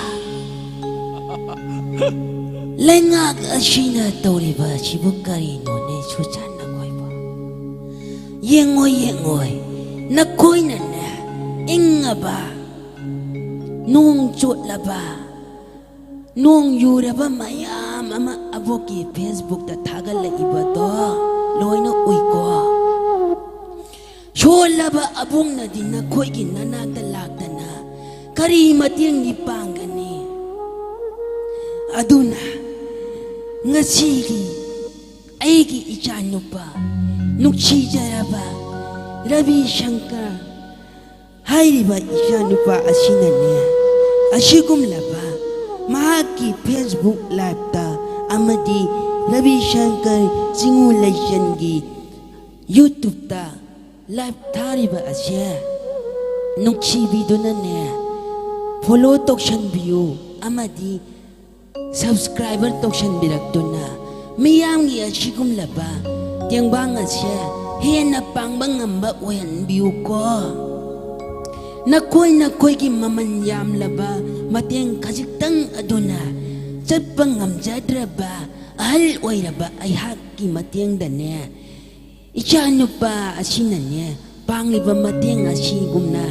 ꯅꯈꯣꯏꯁꯨ ꯃꯇꯦꯡ ꯈꯖꯤꯛꯇꯪ ꯏꯆꯥꯅꯨꯄꯥꯒꯤ ꯖꯤꯄꯦ number ꯑꯁꯤꯗ ꯀꯥꯞꯁꯟꯕꯤꯔꯛꯎꯀꯣ ꯑꯩꯁꯨ ꯉꯁꯤꯒꯤ ꯏꯆꯥꯅꯨꯄꯥ ꯔꯕꯤ ꯁꯪꯀꯔꯒꯤꯅꯦ ꯑꯁꯤꯒꯨꯝꯂꯕ ꯖꯤꯄꯦ number ꯑꯁꯤꯗ ꯑꯉꯝꯕ ꯂꯨꯄꯥ 100ꯗꯤꯅꯦ ꯑꯕꯣꯛ ꯄꯤꯁꯛꯅ ꯀꯥꯞꯄꯤꯔꯝꯂꯒꯦꯀꯣ ꯑꯕꯣꯛꯁꯨ ꯂꯥꯏꯚ ꯑꯁꯦ ꯑꯃꯨꯛ ꯍꯟꯅ ꯌꯦꯡꯂꯒꯦ Fazay. Thank you. Thank you. Tagasari. Aiju haiba nate. Sum mayamgi awa potaba kun ngak libasing amada relic camda laibiriba ima ibel isinok singi damakta angamba haijaba dialog kitang mateng tawjabani warubi. Dakenedi comment dasu isai se aduki mati khale. Kamdong sige ado Say horse. isai horasira. Say horse. Kachin laimu Say je. yam khale hairi.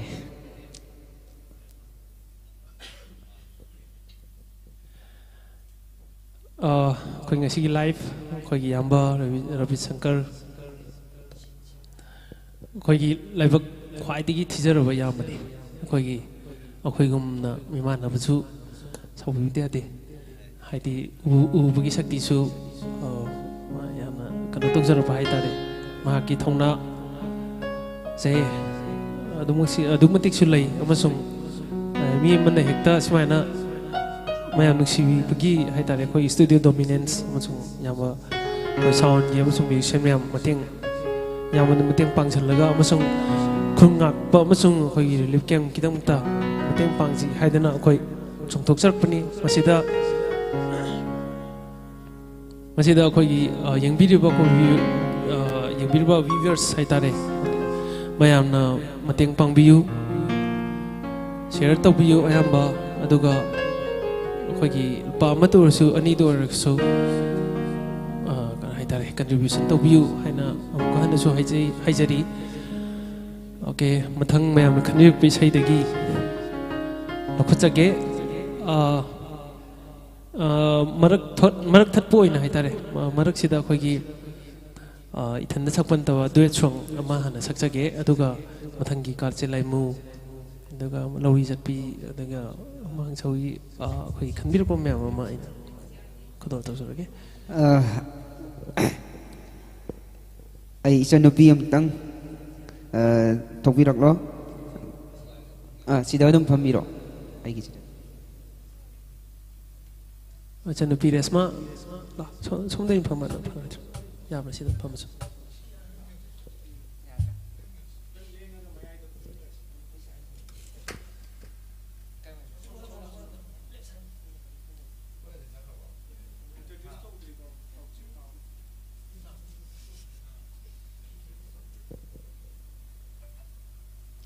Okay, chanupi mahakiming resma masung resma na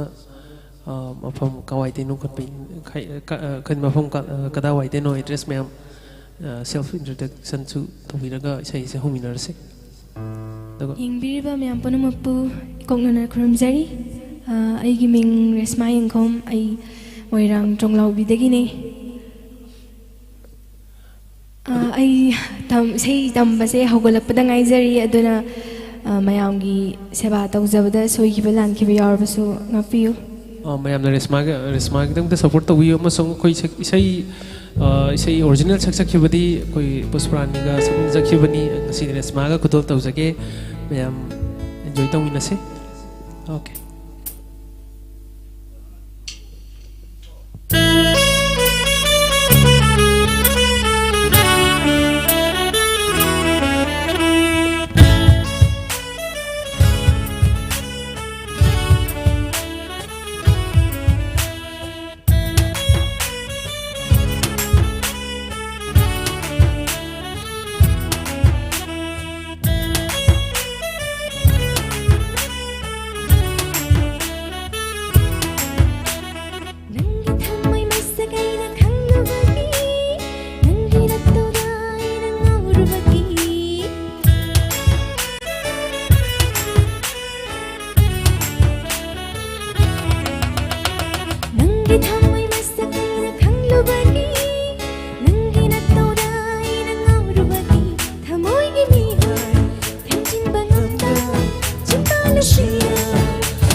ꯃꯈꯣꯡ ꯀꯌꯥ ꯆꯠꯂꯤꯕꯤ ꯊꯥꯖꯁꯤ ꯀꯗꯥꯏ ꯊꯥꯖꯔꯣꯏ ꯀꯗꯥꯏ ꯅꯪꯒꯤ ꯅꯨꯡꯁꯤꯕꯁꯦ ꯊꯥꯖꯁꯤ ꯀꯗꯥꯏ ꯑꯩꯗꯤ ꯁꯤꯡꯅꯩꯌꯦ ꯑꯗꯨꯅ ꯀꯤꯖꯩꯌꯦ ꯑꯣ ꯑꯩꯗꯤ ꯆꯤꯡꯅꯩꯌꯦ ꯑꯗꯨꯅ ꯀꯤꯖꯩꯌꯦ ꯍꯥ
ꯊꯃꯣꯏ ꯀꯌꯥ ꯁꯨꯝꯍꯜꯂꯤ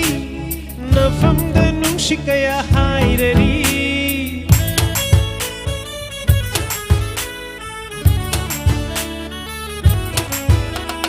ꯃꯤꯠꯌꯦꯡꯗ ꯊꯃꯣꯏ ꯀꯌꯥ ꯁꯨꯝꯍꯜꯂꯤ ꯅꯐꯝꯗ ꯅꯨꯡꯁꯤ ꯀꯌꯥ ꯍꯥꯏꯔꯔꯤ ꯁꯤꯗꯕꯨ ꯑꯩ ꯀꯔꯤ ꯍꯥꯏꯁꯤꯒꯦ ꯁꯤꯗꯕꯨ ꯑꯩ ꯀꯔꯤ ꯇꯧꯁꯤꯒꯦ ꯅꯨꯡꯁꯤꯕ ꯃꯈꯜ ꯌꯥꯝꯃꯤ ꯊꯃꯣꯏ ꯃꯈꯜ ꯌꯥꯝꯃꯤ ꯅꯨꯡꯁꯤꯕ ꯃꯈꯜ ꯌꯥꯝꯃꯤ ꯊꯃꯣꯏ ꯃꯈꯜ ꯌꯥꯝꯃꯤ ꯇꯨꯅ ꯆꯤꯡꯅꯩꯌꯦ ꯑꯩꯗꯤ ꯀꯤꯖꯩꯌꯦ ꯑꯣ ꯑꯩꯗꯤ ꯀꯤꯖꯩꯌꯦ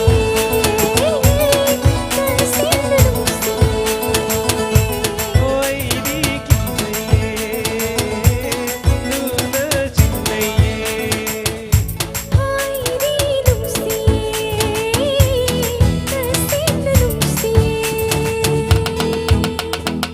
Thagachari. Thank you. Okay. ꯑꯩꯈꯣꯏꯒꯤ ꯌꯦꯡꯕꯤꯔꯤꯕ ꯃꯌꯥꯝꯅꯁꯨ ꯔꯦꯁꯃꯥꯒꯤ ꯑꯩꯈꯣꯏꯒꯤ ꯇꯨꯡꯒꯤ ꯂꯝꯕꯤ ꯃꯥ ꯌꯥꯝ ꯂꯩꯔꯤ ꯍꯥꯏꯇꯥꯔꯦ ꯃꯌꯥꯝꯁꯨ ꯃꯥꯒꯤꯁꯨ ꯁꯞꯄꯣꯔꯠ ꯇꯧꯕꯤꯔꯝꯃꯨ ꯑꯗꯨꯒ ꯂꯣꯏꯅꯅ ꯑꯩꯈꯣꯏꯒꯤ ꯆꯤꯡꯉꯨ ꯂꯩꯆꯟꯗ ꯌꯦꯡꯕꯤꯔꯤꯕ ꯑꯩꯈꯣꯏꯒꯤ ꯏꯆꯤꯟ ꯏꯅꯥꯎ ꯑꯩꯈꯣꯏ ꯈꯦꯕꯤꯛ ꯃꯌꯥꯝ ꯄꯨꯝꯅꯃꯛꯅꯁꯨ ꯍꯟꯖꯤꯟ ꯍꯟꯖꯟꯅꯁꯨ ꯔꯤꯀ꯭ꯋꯦꯁ ꯇꯧꯖꯒꯦ ꯑꯩꯈꯣꯏꯒꯤ ꯊꯥꯖꯔꯤꯕ ꯂꯥꯏꯐ ꯑꯁꯤ ꯈꯨꯟ ꯉꯥꯛꯄ ꯑꯃꯁꯨꯡ ꯑꯩꯈꯣꯏꯒꯤ ꯔꯤꯂꯤꯐ ꯀꯦꯝꯞꯇ ꯑꯩꯈꯣꯏꯒꯤ ꯃꯇꯦꯡ ꯄꯥꯡꯕꯤꯅꯕꯒꯤꯗꯃꯛꯇ ꯁꯤꯟꯖꯕ ꯑꯩꯈꯣꯏꯒꯤ ꯂꯥꯏꯐꯅꯤ ꯃꯁꯤꯗ ꯃꯌꯥꯝꯅꯁꯨ ꯑꯉꯝ ꯑꯉꯝꯕ contribution khara kitang da orischu tawbiyu hainasu mayam de request tawjari khoi mathang isai khudol tawjage ngasai di khanbirakpa situation ga su yamna chana jare chanari haitare matam du da kai dare ai isai sakpa khara nauri matam du da ina saksagi visai ni khoi kasilai mu haina min tholli masi isai sakhi manam da su amasung iki bagi manam da su matam da khoi ahing thokpada nomi makhon nam taba matam ni khoi amasung bhom gi makhon khara tarak nomi makhon khara tarak yung gi mapan gi thokpa ki matam maram ni am pharamme ado hojiksu amuk hajalpe mo ong tawi ado noi punna mo phagiba orsunu ado bu isai si mayam de khanbirpa mayam amasung mayam da su dedicate tawjage horse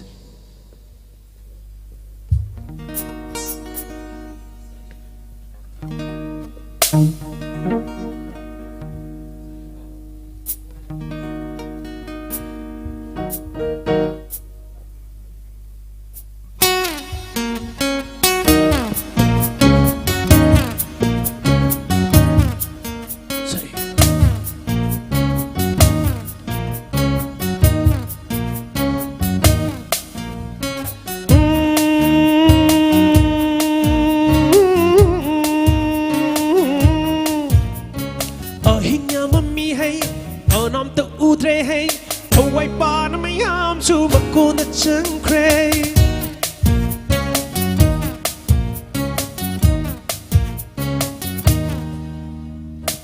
หินยามันมีให้ก็น้ำจะอูดเรให้ถ้าไว้ป่านไม่ยามชูมากูนะจังเคร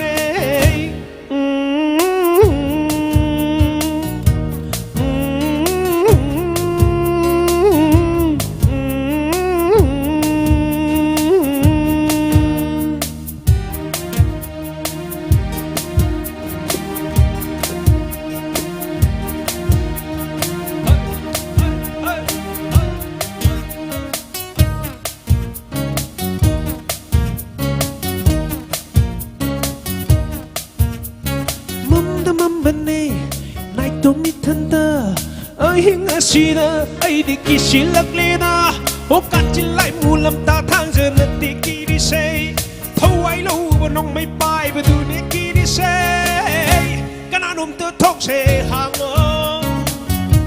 ai gi thawai ka lo kana nom te thok se hang o hinya mami hay ko nam te u tre hay thawai ba na mai am su ba ko na changหินยามันมีให้ก็น้ำตะอูเตรให้ถวายป่านะไม่ยามชูมาโกนจังเคร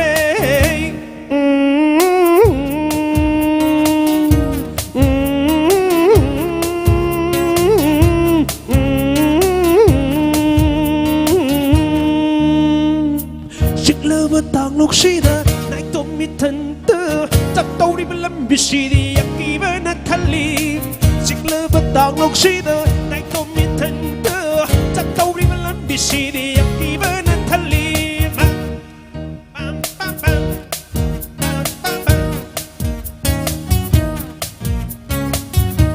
Nung mi makol matay Shung live in the cafe Nung mi makol matay Pongi makol sutare I say say hang o ai gi thâu ai ka lo hình nhàมันมีให้ก็น้ำตะอูเตรให้ถวายป่านะไม่ยามชูมากูนะจังเครhình nhàมันมีให้ก็น้ำตะอูเตรให้ถวายป่านะไม่ยามชูมากูนะจังเคร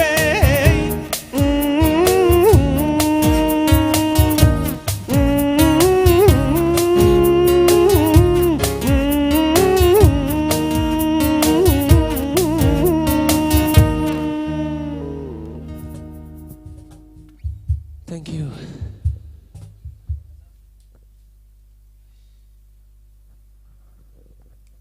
Fine. Dakin hindi wara ma. Dakin hindi gi ngahak maragthat boy na phagi matiam katang su sum miyam da share tawjage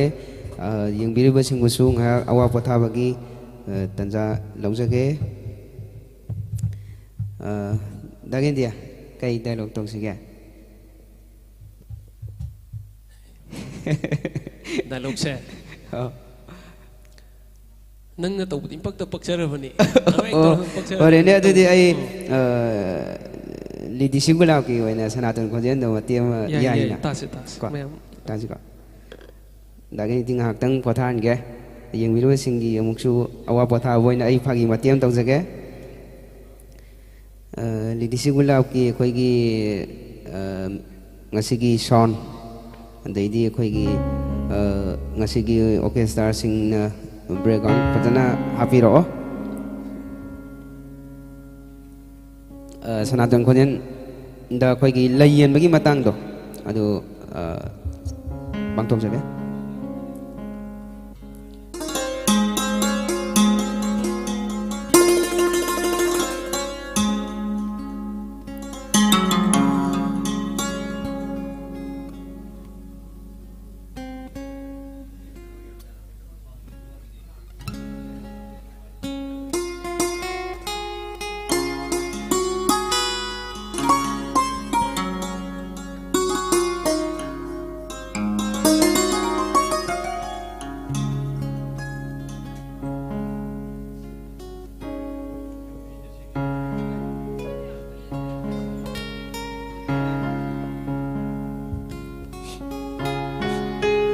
ngisi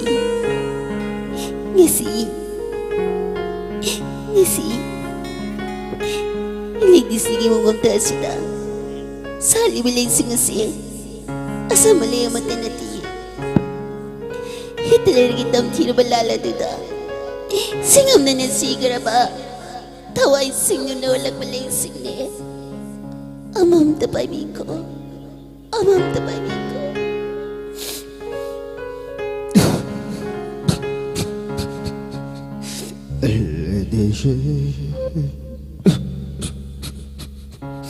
Yang đi ngồi chỉ số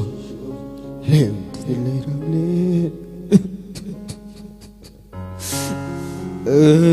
Khẳng à Ây mà sợ lời nó khẳng à Bà chỉ phải sợ lời lên Ây mà sợ lời nó khẳng à Nâng bên kia Aduga Mayam lang kayo na itong sabi ko lang Mali Nangaki Shelky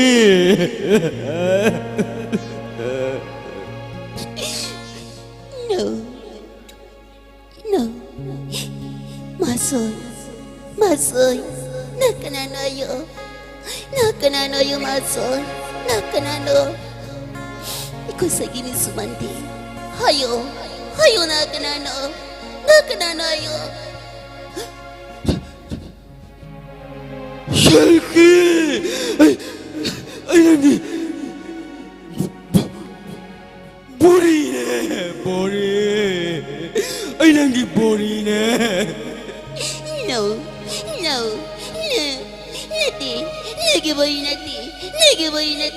Nagi bori di Sobe yun na Maroy tong mo ng taktok figure Mali Yang ay nani bori Nang na Long bagihing na Ay kudang ni Shiki ba Gari mga do Sidalay na Shelky No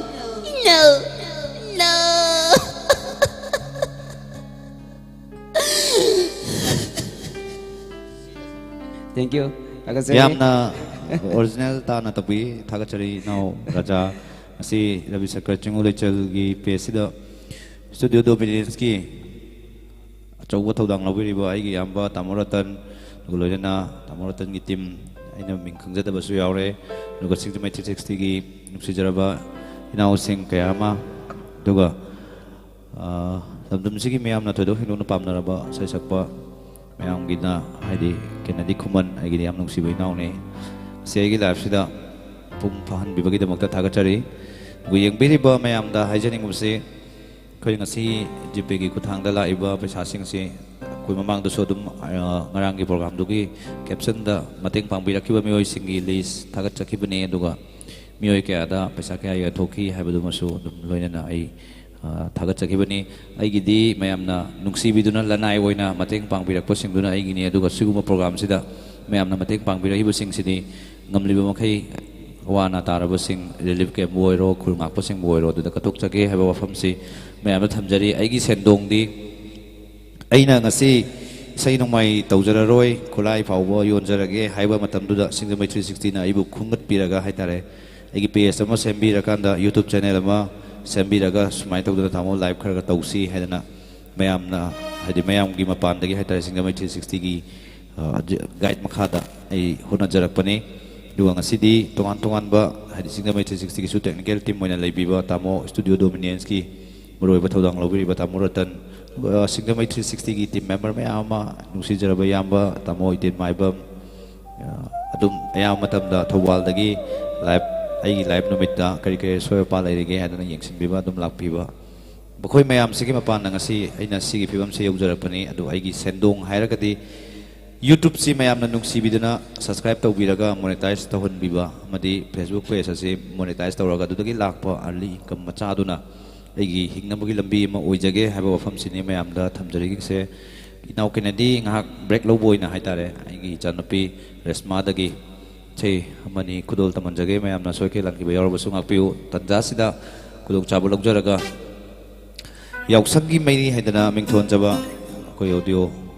haitare audio ma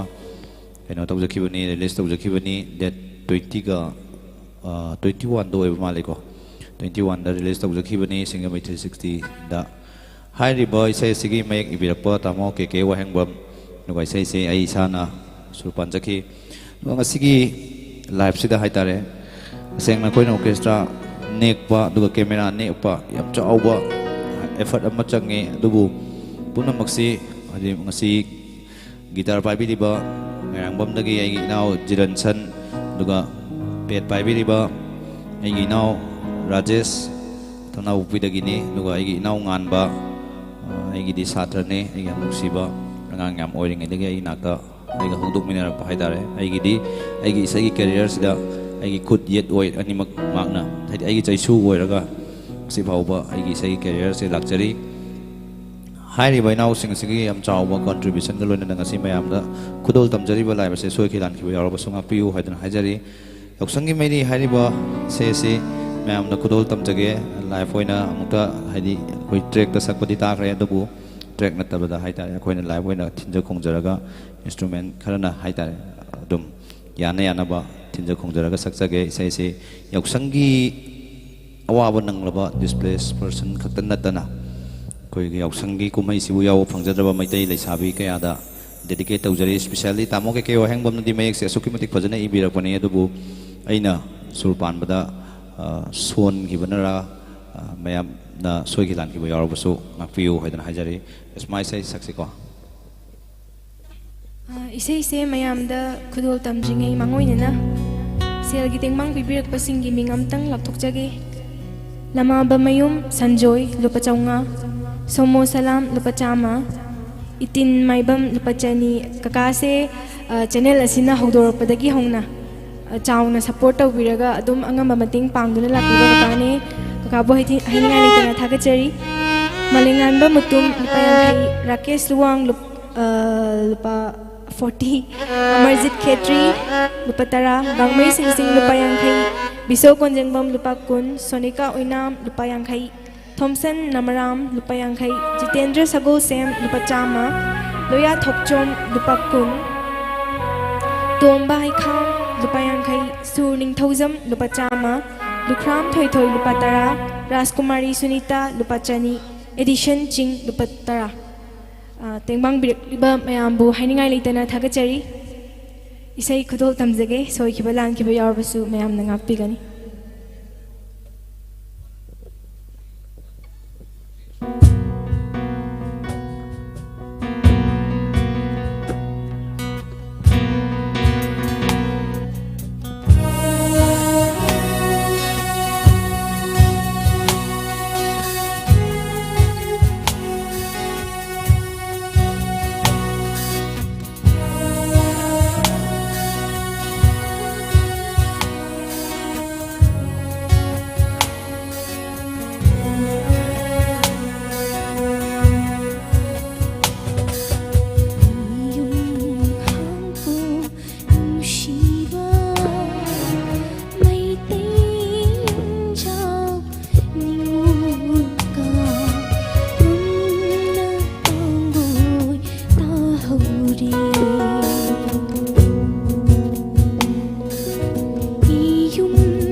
Thakachari isangi yamna phajaba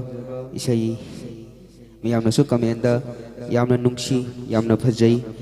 aduki matik isanbu puning thokat pirakpa yengbiriba singbusu ikai kuna usari loina na ngasigi Ravi Shankar Chingu Lechan gi kudonda isai nongai gi thorum asi akoi gi khungak liba amadi reluk kemda leibiriba nungsijaraba khwai ponamaki matengi damakta pangthok jabani adomna maman yamlaba adongi mateng khajik na akoi gi tamo Ravi Shankar na miyanggi mateng dagi khungak liba sing amadi reluk kemda leiba singda hena jauna mateng pangba ngamjagadoribani aduna matungdasu asumla program asida adomna nungsibiduna saruk hena yabiu amadi follow toksanbiu amadi YouTube dasu subscriber oibiu loina na kaigi nungsijaraba ngasigi seisakpa miyamgi na thoido hentokna khangna biraba Dak Kennedy khumandagi yamna fajaba isai amak mukudon tamanjage mayam taminasi Thank you.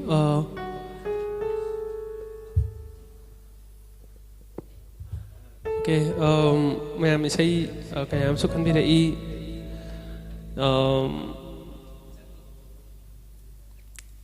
isay se rehearsal su ma'am su tau kita ba ado sarawai kawai saksage isay se di da pai biune. Kanu ki khoi amung har ki mu mahang ni ibira pisai ni sadari ke loi wai sai ni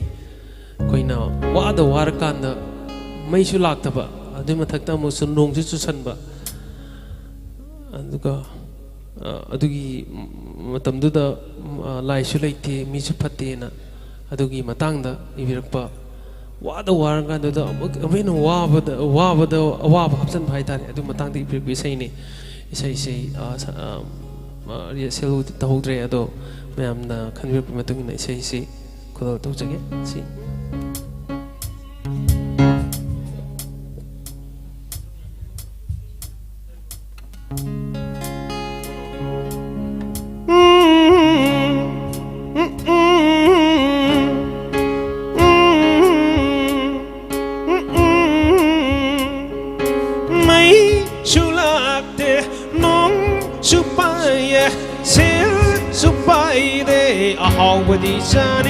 again.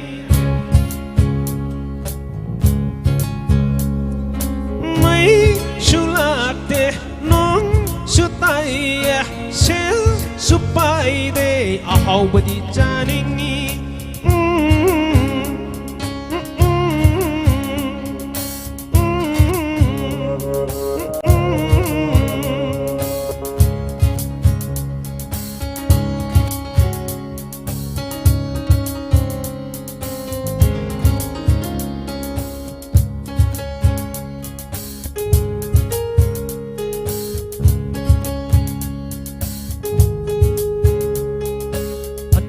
su saure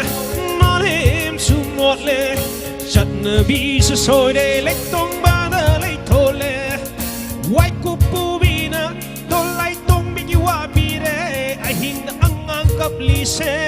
hala ching re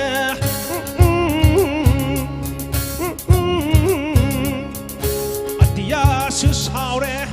nalem su motle chatna bi su soide lek tong wai ku pu bina do lai tong bi wa bi re hin ang kap li se hala chin re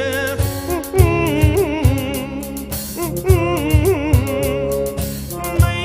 chulak te non chutai sel supai re ahaw badi janing ni chupate lai chulai te tin mu lai mu ai hing sida angang kapli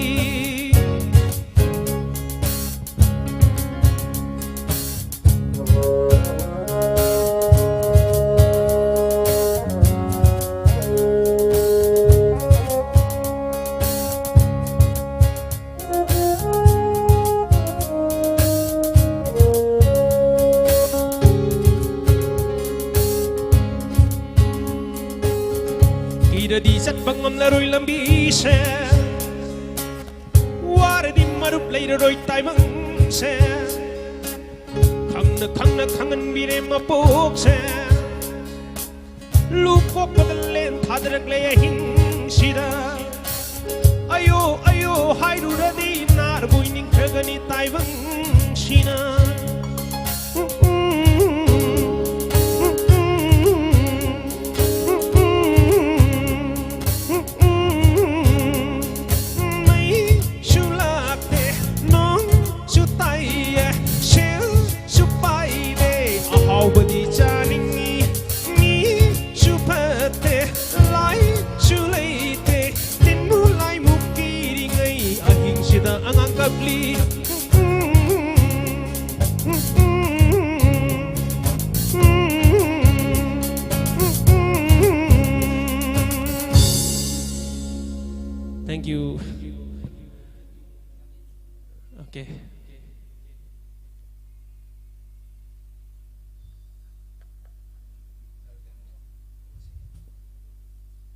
ꯏꯁꯩꯁꯤ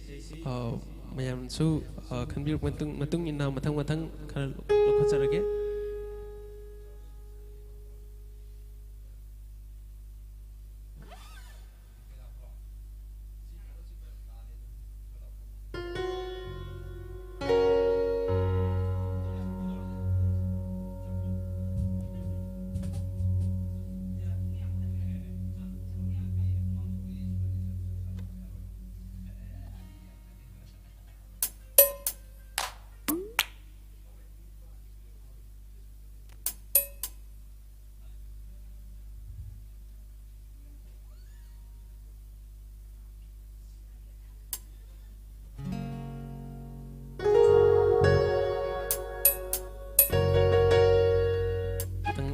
ꯃꯌꯥꯝꯅ ꯈꯟꯕꯤꯔꯛꯄ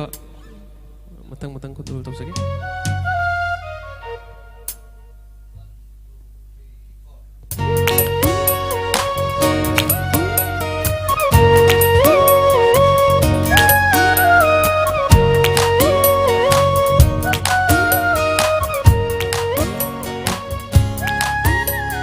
ꯁꯐꯨꯒ ꯃꯥꯟꯅꯔ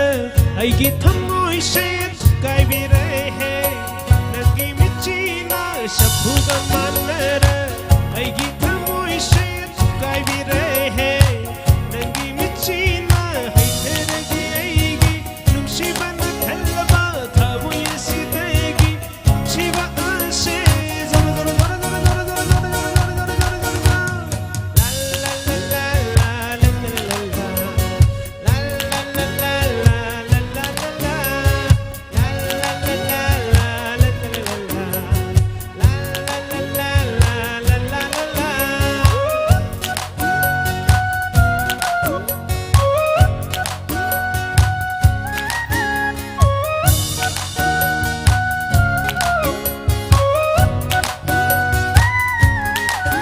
Jimmy Sampra hek dauri ngai lingi mammi nelba linduna chiklak patna faawdo tholla bilai rani nanduna heke thaura uba aina palam batti khangnu kutur khangyu yurakpado atu taki henai amagi michido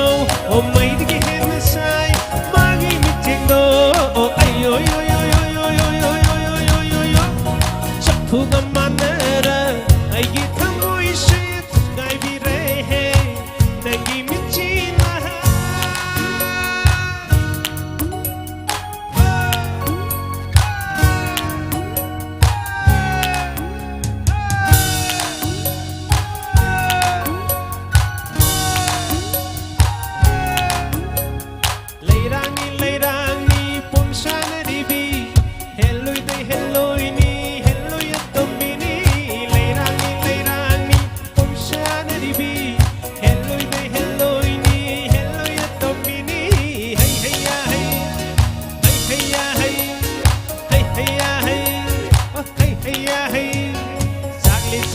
mana lindu gum are tamoi di magi bichiram ayu di kai be mai ba I thau pan thau tan ru re hu gi mai cha kok na ba hey hey ya hey sagle sik pan mana lindu gum are tamoi di magi bichiram ayu di kai be mai ba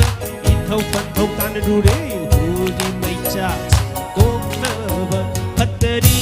hau jing phao lai jau du na lai ri tha moi gi na na ba se ashok koi na phao ba ay ay ay ay ay ay shaphu ga manara ai gi tha moi se gai vi re he nagi mi chi na shaphu ga manara ai gi tha moi se gai vi re he nagi mi chi na hai the re ge ai gi shi ba na kallaba tha moi si te gi shi ba ar se ja ja ja ja ja la la la la la la la la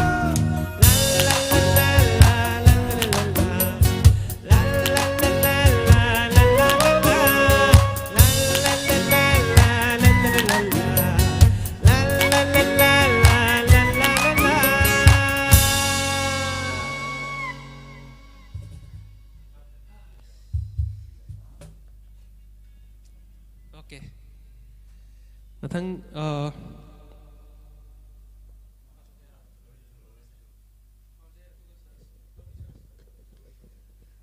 ngasigi sponsor tawbirakpasing umtang miyamda yengbiruba live yengbiruba kanganjage ngasigi sound ESS sound system kakwa ta chauba aduga ngasigi program asida juice sponsor koigi by JB juice bar na yamna chawna mateng tawbirai aduga ngasigi technical support koigi studio dominance koigi yamna chawna ngasigi oina mateng tawbiri aduga loina na ngasi sinjariba thorum asi Ravi Shankar Singu Leisan amadi studio dominant na kudon tamjaba kun ngak liba amadi relief camp da lairiba singda dedicate tawjaba isai nomai gi thoromni adongi maman yamlaba support PVU aduga miyamna asigum laba live asi makatana pangthok pangambagi kudong jabasu miyamgi supportagi hena pangthok pangamba oijage loina na akoigi kamenda yamna fajaraba isai nomai gi thorom kaya ama matang maming lairaba da Kennedy gi isai sing khanbire aduga isai se karamba isai hena pamjaba isai amakak kudon tamchira kamai taksike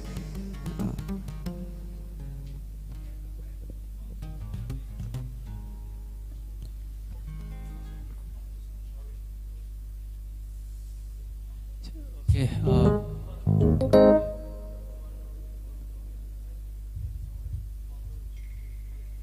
okay ma'am na kanwi pisai aigi signature isai na ma'am su khangbi ai ubaga humang sawi the ingar matam sida haktang kanogi khoi sara pidam ta isumang sawi sapiro na comment su ma'am lak pire ado okay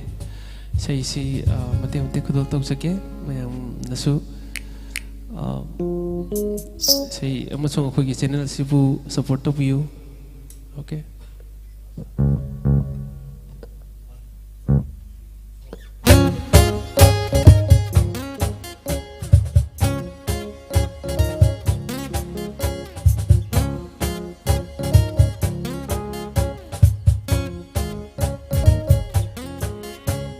humang chawida humang kangida itom chalida lai ho hoida humang chawida humang kangida itom chalida lai ho hoida on mangi maram hangluba humang chawida humang kangida itom chalida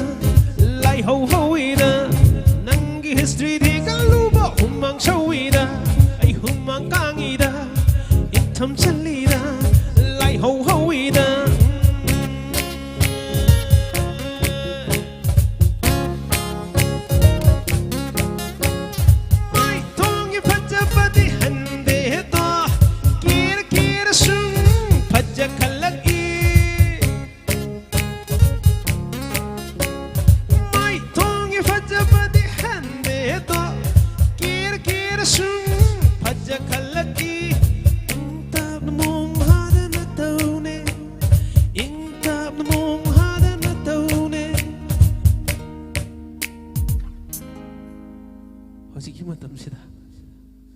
humang chawida humang kangida itom chalida lai ho hoida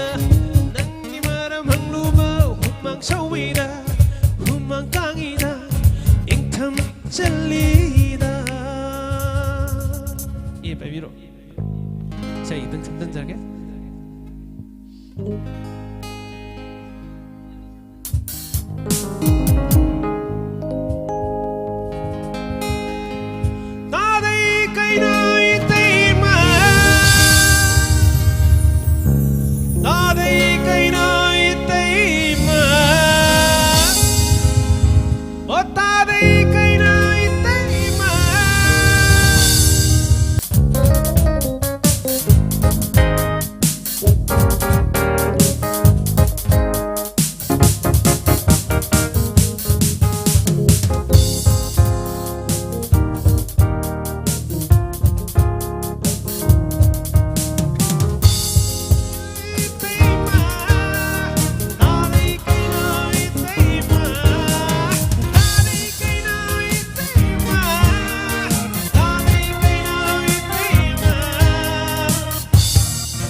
ꯑꯩꯈꯣꯏꯒꯤ Ravi Shankar ꯆꯤꯡꯉꯨ ꯂꯩꯆꯜꯒꯤ life ꯑꯁꯤꯕꯨ ꯌꯦꯡꯕꯤꯔꯤꯕ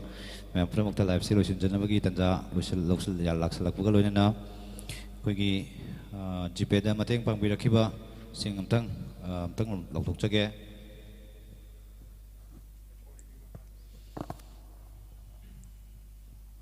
ꯃꯇꯦꯡ ꯄꯥꯡꯕꯤꯔꯛꯄꯁꯤꯡꯒꯤ ꯃꯤꯡ ꯑꯃꯨꯛꯇꯪ ꯂꯥꯎꯊꯣꯛꯆꯒꯦ. ꯄꯨꯔꯅꯖꯤꯠ ꯊꯣꯛꯆꯣꯝ ꯂꯨꯄꯥ 10, ꯀ꯭ꯔꯤꯁꯅꯥꯅꯟꯗ ꯕ꯭ꯔꯍ꯭ꯃꯆꯥꯔꯤ ꯃꯌꯨꯝ ꯂꯨꯄꯥ 10, ꯅꯥꯎꯔꯦꯝ ꯕꯦꯝꯃ ꯂꯨꯄꯥ 10, ꯍꯦꯔꯣꯖꯤꯠ ꯇꯈꯦꯜꯂꯝꯕꯝ ꯂꯨꯄꯥ 10, ꯊꯧꯉꯝꯕ ꯃꯩꯇꯩ ꯂꯨꯄꯥ 100, ꯂꯟꯆꯦꯟꯕ ꯂꯨꯄꯥ 500, ꯔꯣꯖꯤ ꯉꯥꯡꯕꯝ ꯂꯨꯄꯥ 100, ꯑꯌꯤꯡꯕꯤ ꯃꯥꯏꯕꯝ ꯂꯨꯄꯥ 100, ꯑꯄꯦ ꯋꯥꯏꯈꯣꯝ ꯂꯨꯄꯥ 102, ꯀꯥꯟꯇ SK ꯂꯨꯄꯥ 50, मुतुम धनेश्वरी लुपा 50, स्टेवेंसन खेत्रीमयुम लुपा 100. थागेचरी मतेंग पांगबिरपगीदमक्ता ꯃꯌꯥꯝꯅ ꯌꯥꯝ ꯄꯥꯝꯅ ꯈꯟꯕ ꯏꯁꯩꯁꯦ ꯑꯔꯣꯏꯕ ꯑꯣꯏꯍꯟꯒꯦ ꯍꯥꯏꯗꯅ ꯇꯧꯖꯕꯅꯤ. ꯃꯌꯥꯝ ꯋꯥꯔꯧꯕꯤꯅꯣ. ꯑꯗꯨꯒ ꯃꯁꯤꯒꯤ ꯑꯔꯣꯏꯕ ꯑꯣꯏꯅ ꯍꯥꯏꯇꯥꯔꯦ ꯁ꯭ꯄꯣꯟꯁꯔ ꯇꯧꯕꯤꯔꯛꯈꯤꯕ ꯖꯨꯁꯀꯤ JB ꯖꯨꯁ ꯕꯥꯔ, ꯑꯗꯨꯒ ꯇꯦꯛꯅꯤꯀꯦꯜꯂꯤ ꯁꯄꯣꯔꯠ ꯇꯧꯕꯤꯔꯤꯕ ꯁ꯭ꯇꯨꯗꯤꯑꯣ ꯗꯣꯃꯤꯅꯤꯌꯟꯁꯀꯤ ꯇꯥꯃꯣꯔꯇꯟ, ꯑꯗꯨꯒ ꯂꯣꯏꯅꯅ ꯇꯥꯃꯣꯔꯇꯟꯒꯤ ꯇꯤꯝ ꯃꯦꯝꯕꯔꯁꯤꯡ,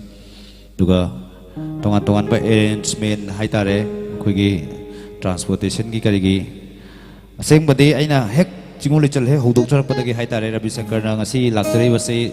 सिंगजमई कवा ऑयल पंप लेबदुगी हेक ऑपोजिट ने कवा ऑयल पंप दुगी हेक ऑपोजिट ने आइगी अइना नहान मखै हाइतारे सिंगजमई 360 गा लोइना जरपदगी युमदगी ना ngasi फावबा आइबु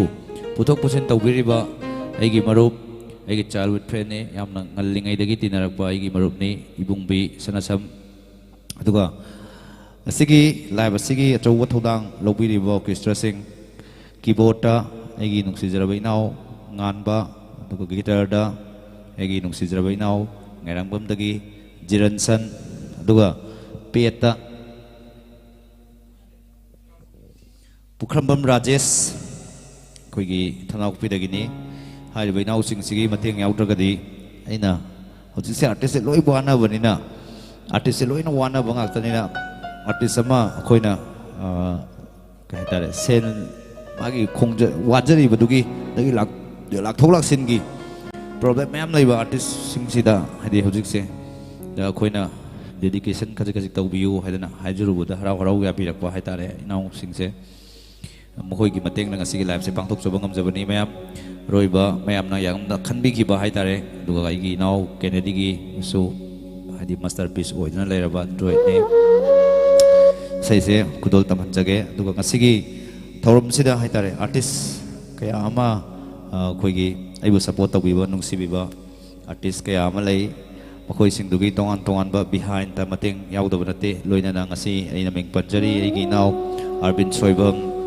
माकी याम चावबा सपोर्ट दुगा याम चावबा कंट्रीब्यूशन याउदबा नते ngasi aina ngasi sigi stage se laksabada tongan tongan ba mioi ka amagi mateng na haitare Ravi Shankar Chingu Lechal amadi YouTube channel Chingu Lechal si oiba ngamjarakpani ngasi ngasi maksu egi nungsijarabai inau Kennedy yamna nuksina loina jaba inau ne adu inau se ngasi aigi channel simutang promote tawna damakta amadi mayamda khoi mateng kitang niminasi haibda inau na harau harau ya birakpa sigi laman Ravi Shankar na punsigi oina tonchundana lehorani eng ngamba matamda matang chabada soidana inaugi laman singba ngamba oijage haidana mayamdagi thaujal nijari loiselakpasida mayamda adi inaugi masterpiece oiba isaisi mayamda kudol tabanjage haidana Ravi Shankar gi maikaidagi pumnapu ikoknona khurumjari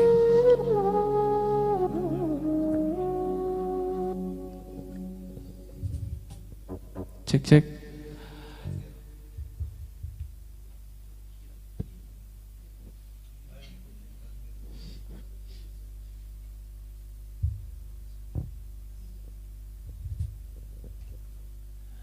okay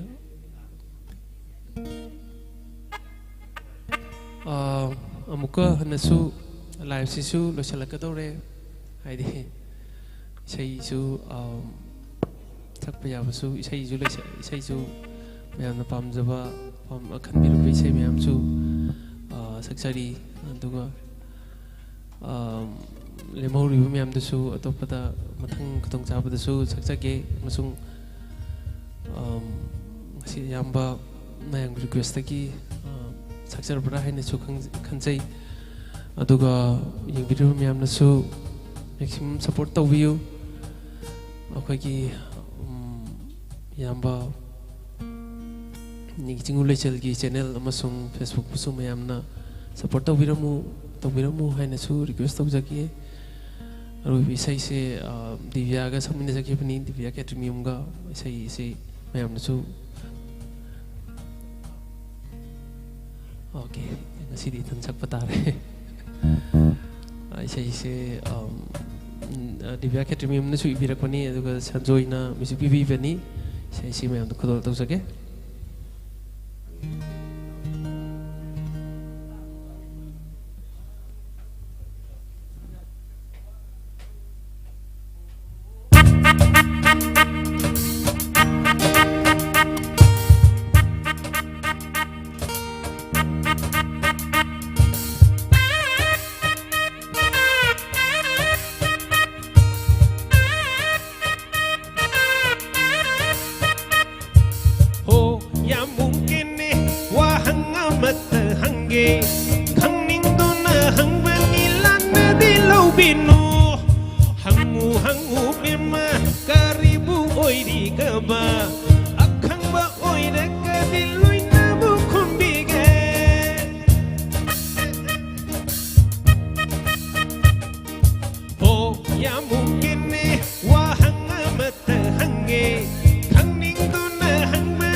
Nene na bungo nung shiba sukay de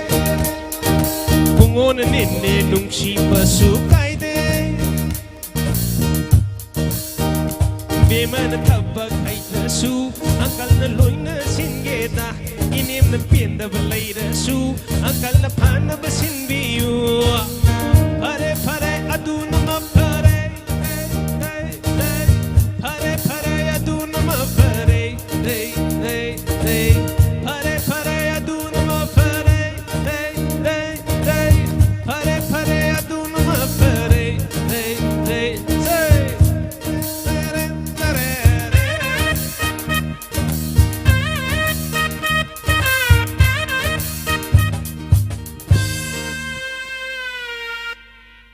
you mayam yengbidiba viewers mayam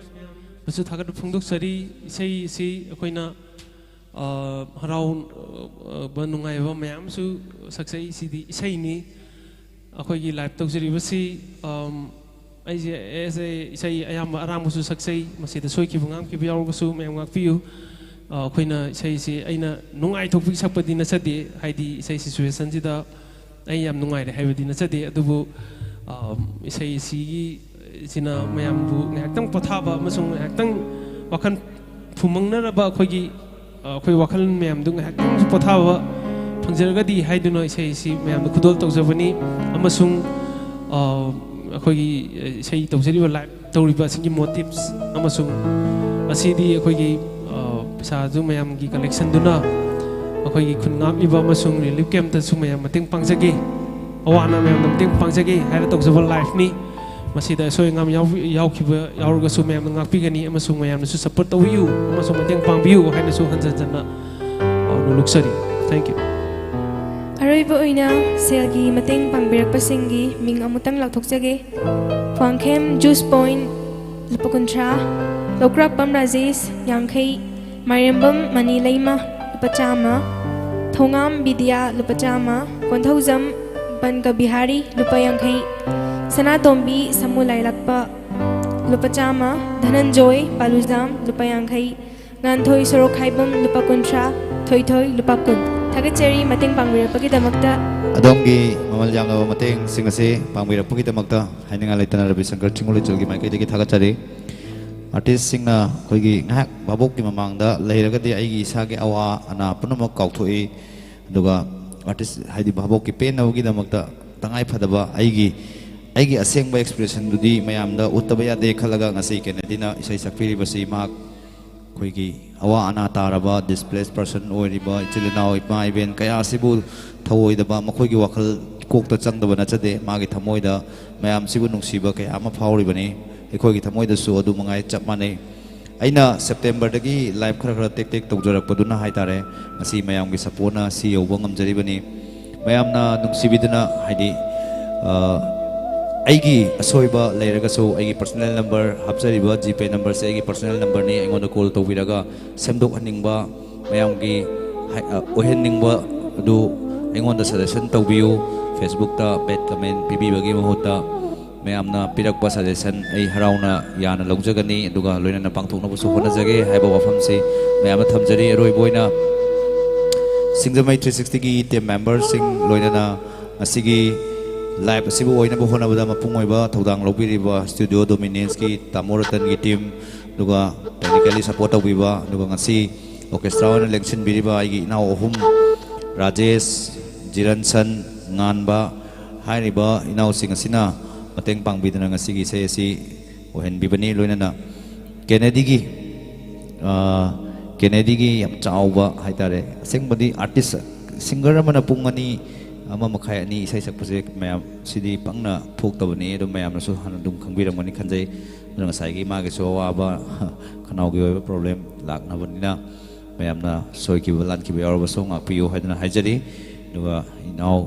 kendina live sigi di kaina ya thang thambina ba duga kaina bogi di keno haitare mayambu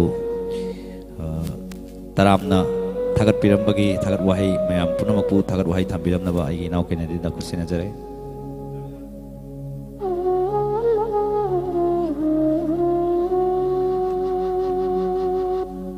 okay makasu yengbiruba mayam Chingulechal gi viewers te yengbiruba mayam busu mukana thagat phongdoksari aduga tengbang birakhiba mayam busu hannan thagat phongdoksari tungdasu mayam angam haidi lupa matang murigaso yamna mamal sing adu yamna chawi amasung yamna magul lei thamoi singna pibirakhiba senbang tembang sing adusu thagachai amasung akhoi yengbiruba mayam amasung enjoy topiriba mayam busu thagat phongdoksari hena su kano tara matung dasu hena su mateng pangbiu sei ꯑꯩꯈꯣꯏꯒꯤ ꯀꯃꯦꯟꯇꯒꯤ ꯏꯁꯩ ꯃꯇꯦꯛ ꯑꯃꯇꯪ ꯑꯩꯅ ꯉꯁꯥꯏ ꯍꯧꯕꯗꯗꯤ ꯁꯛꯆꯈ꯭ꯔꯕꯅꯤ ꯑꯗꯣ ꯑꯃꯨꯛꯀꯁꯨ ꯁꯛꯄꯤꯌꯨ ꯍꯥꯏꯅ request amtang lai ado sarawin mati amtang saksarage aduga mayamna kaina yathang nijage thank you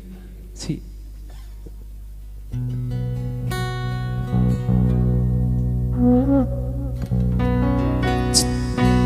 duga kenedigi sai koigi saktingai haitare asigi aigi inau raja sigi thorom sibu yamna mapung oiba thodang lawidana tongan tongan ba mayamna pangdaba mimikri tawbiramba inau raja bu haininga leitana thagatba phongdokchari duga aina mingpan bada chithanan thaba yawba ngakpiu haidana haijari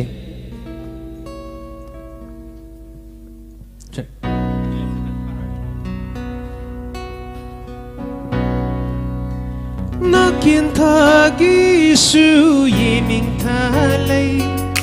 kalin thagi su nongju thalai kabliwa angang nawasu mamane thim khare naukshumi say satuna nungshina kon khare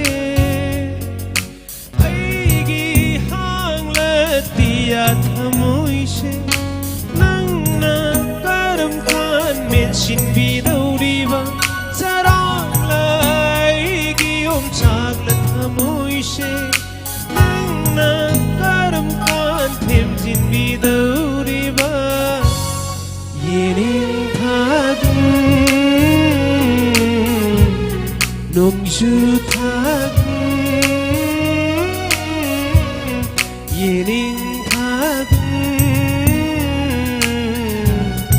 nongju thagum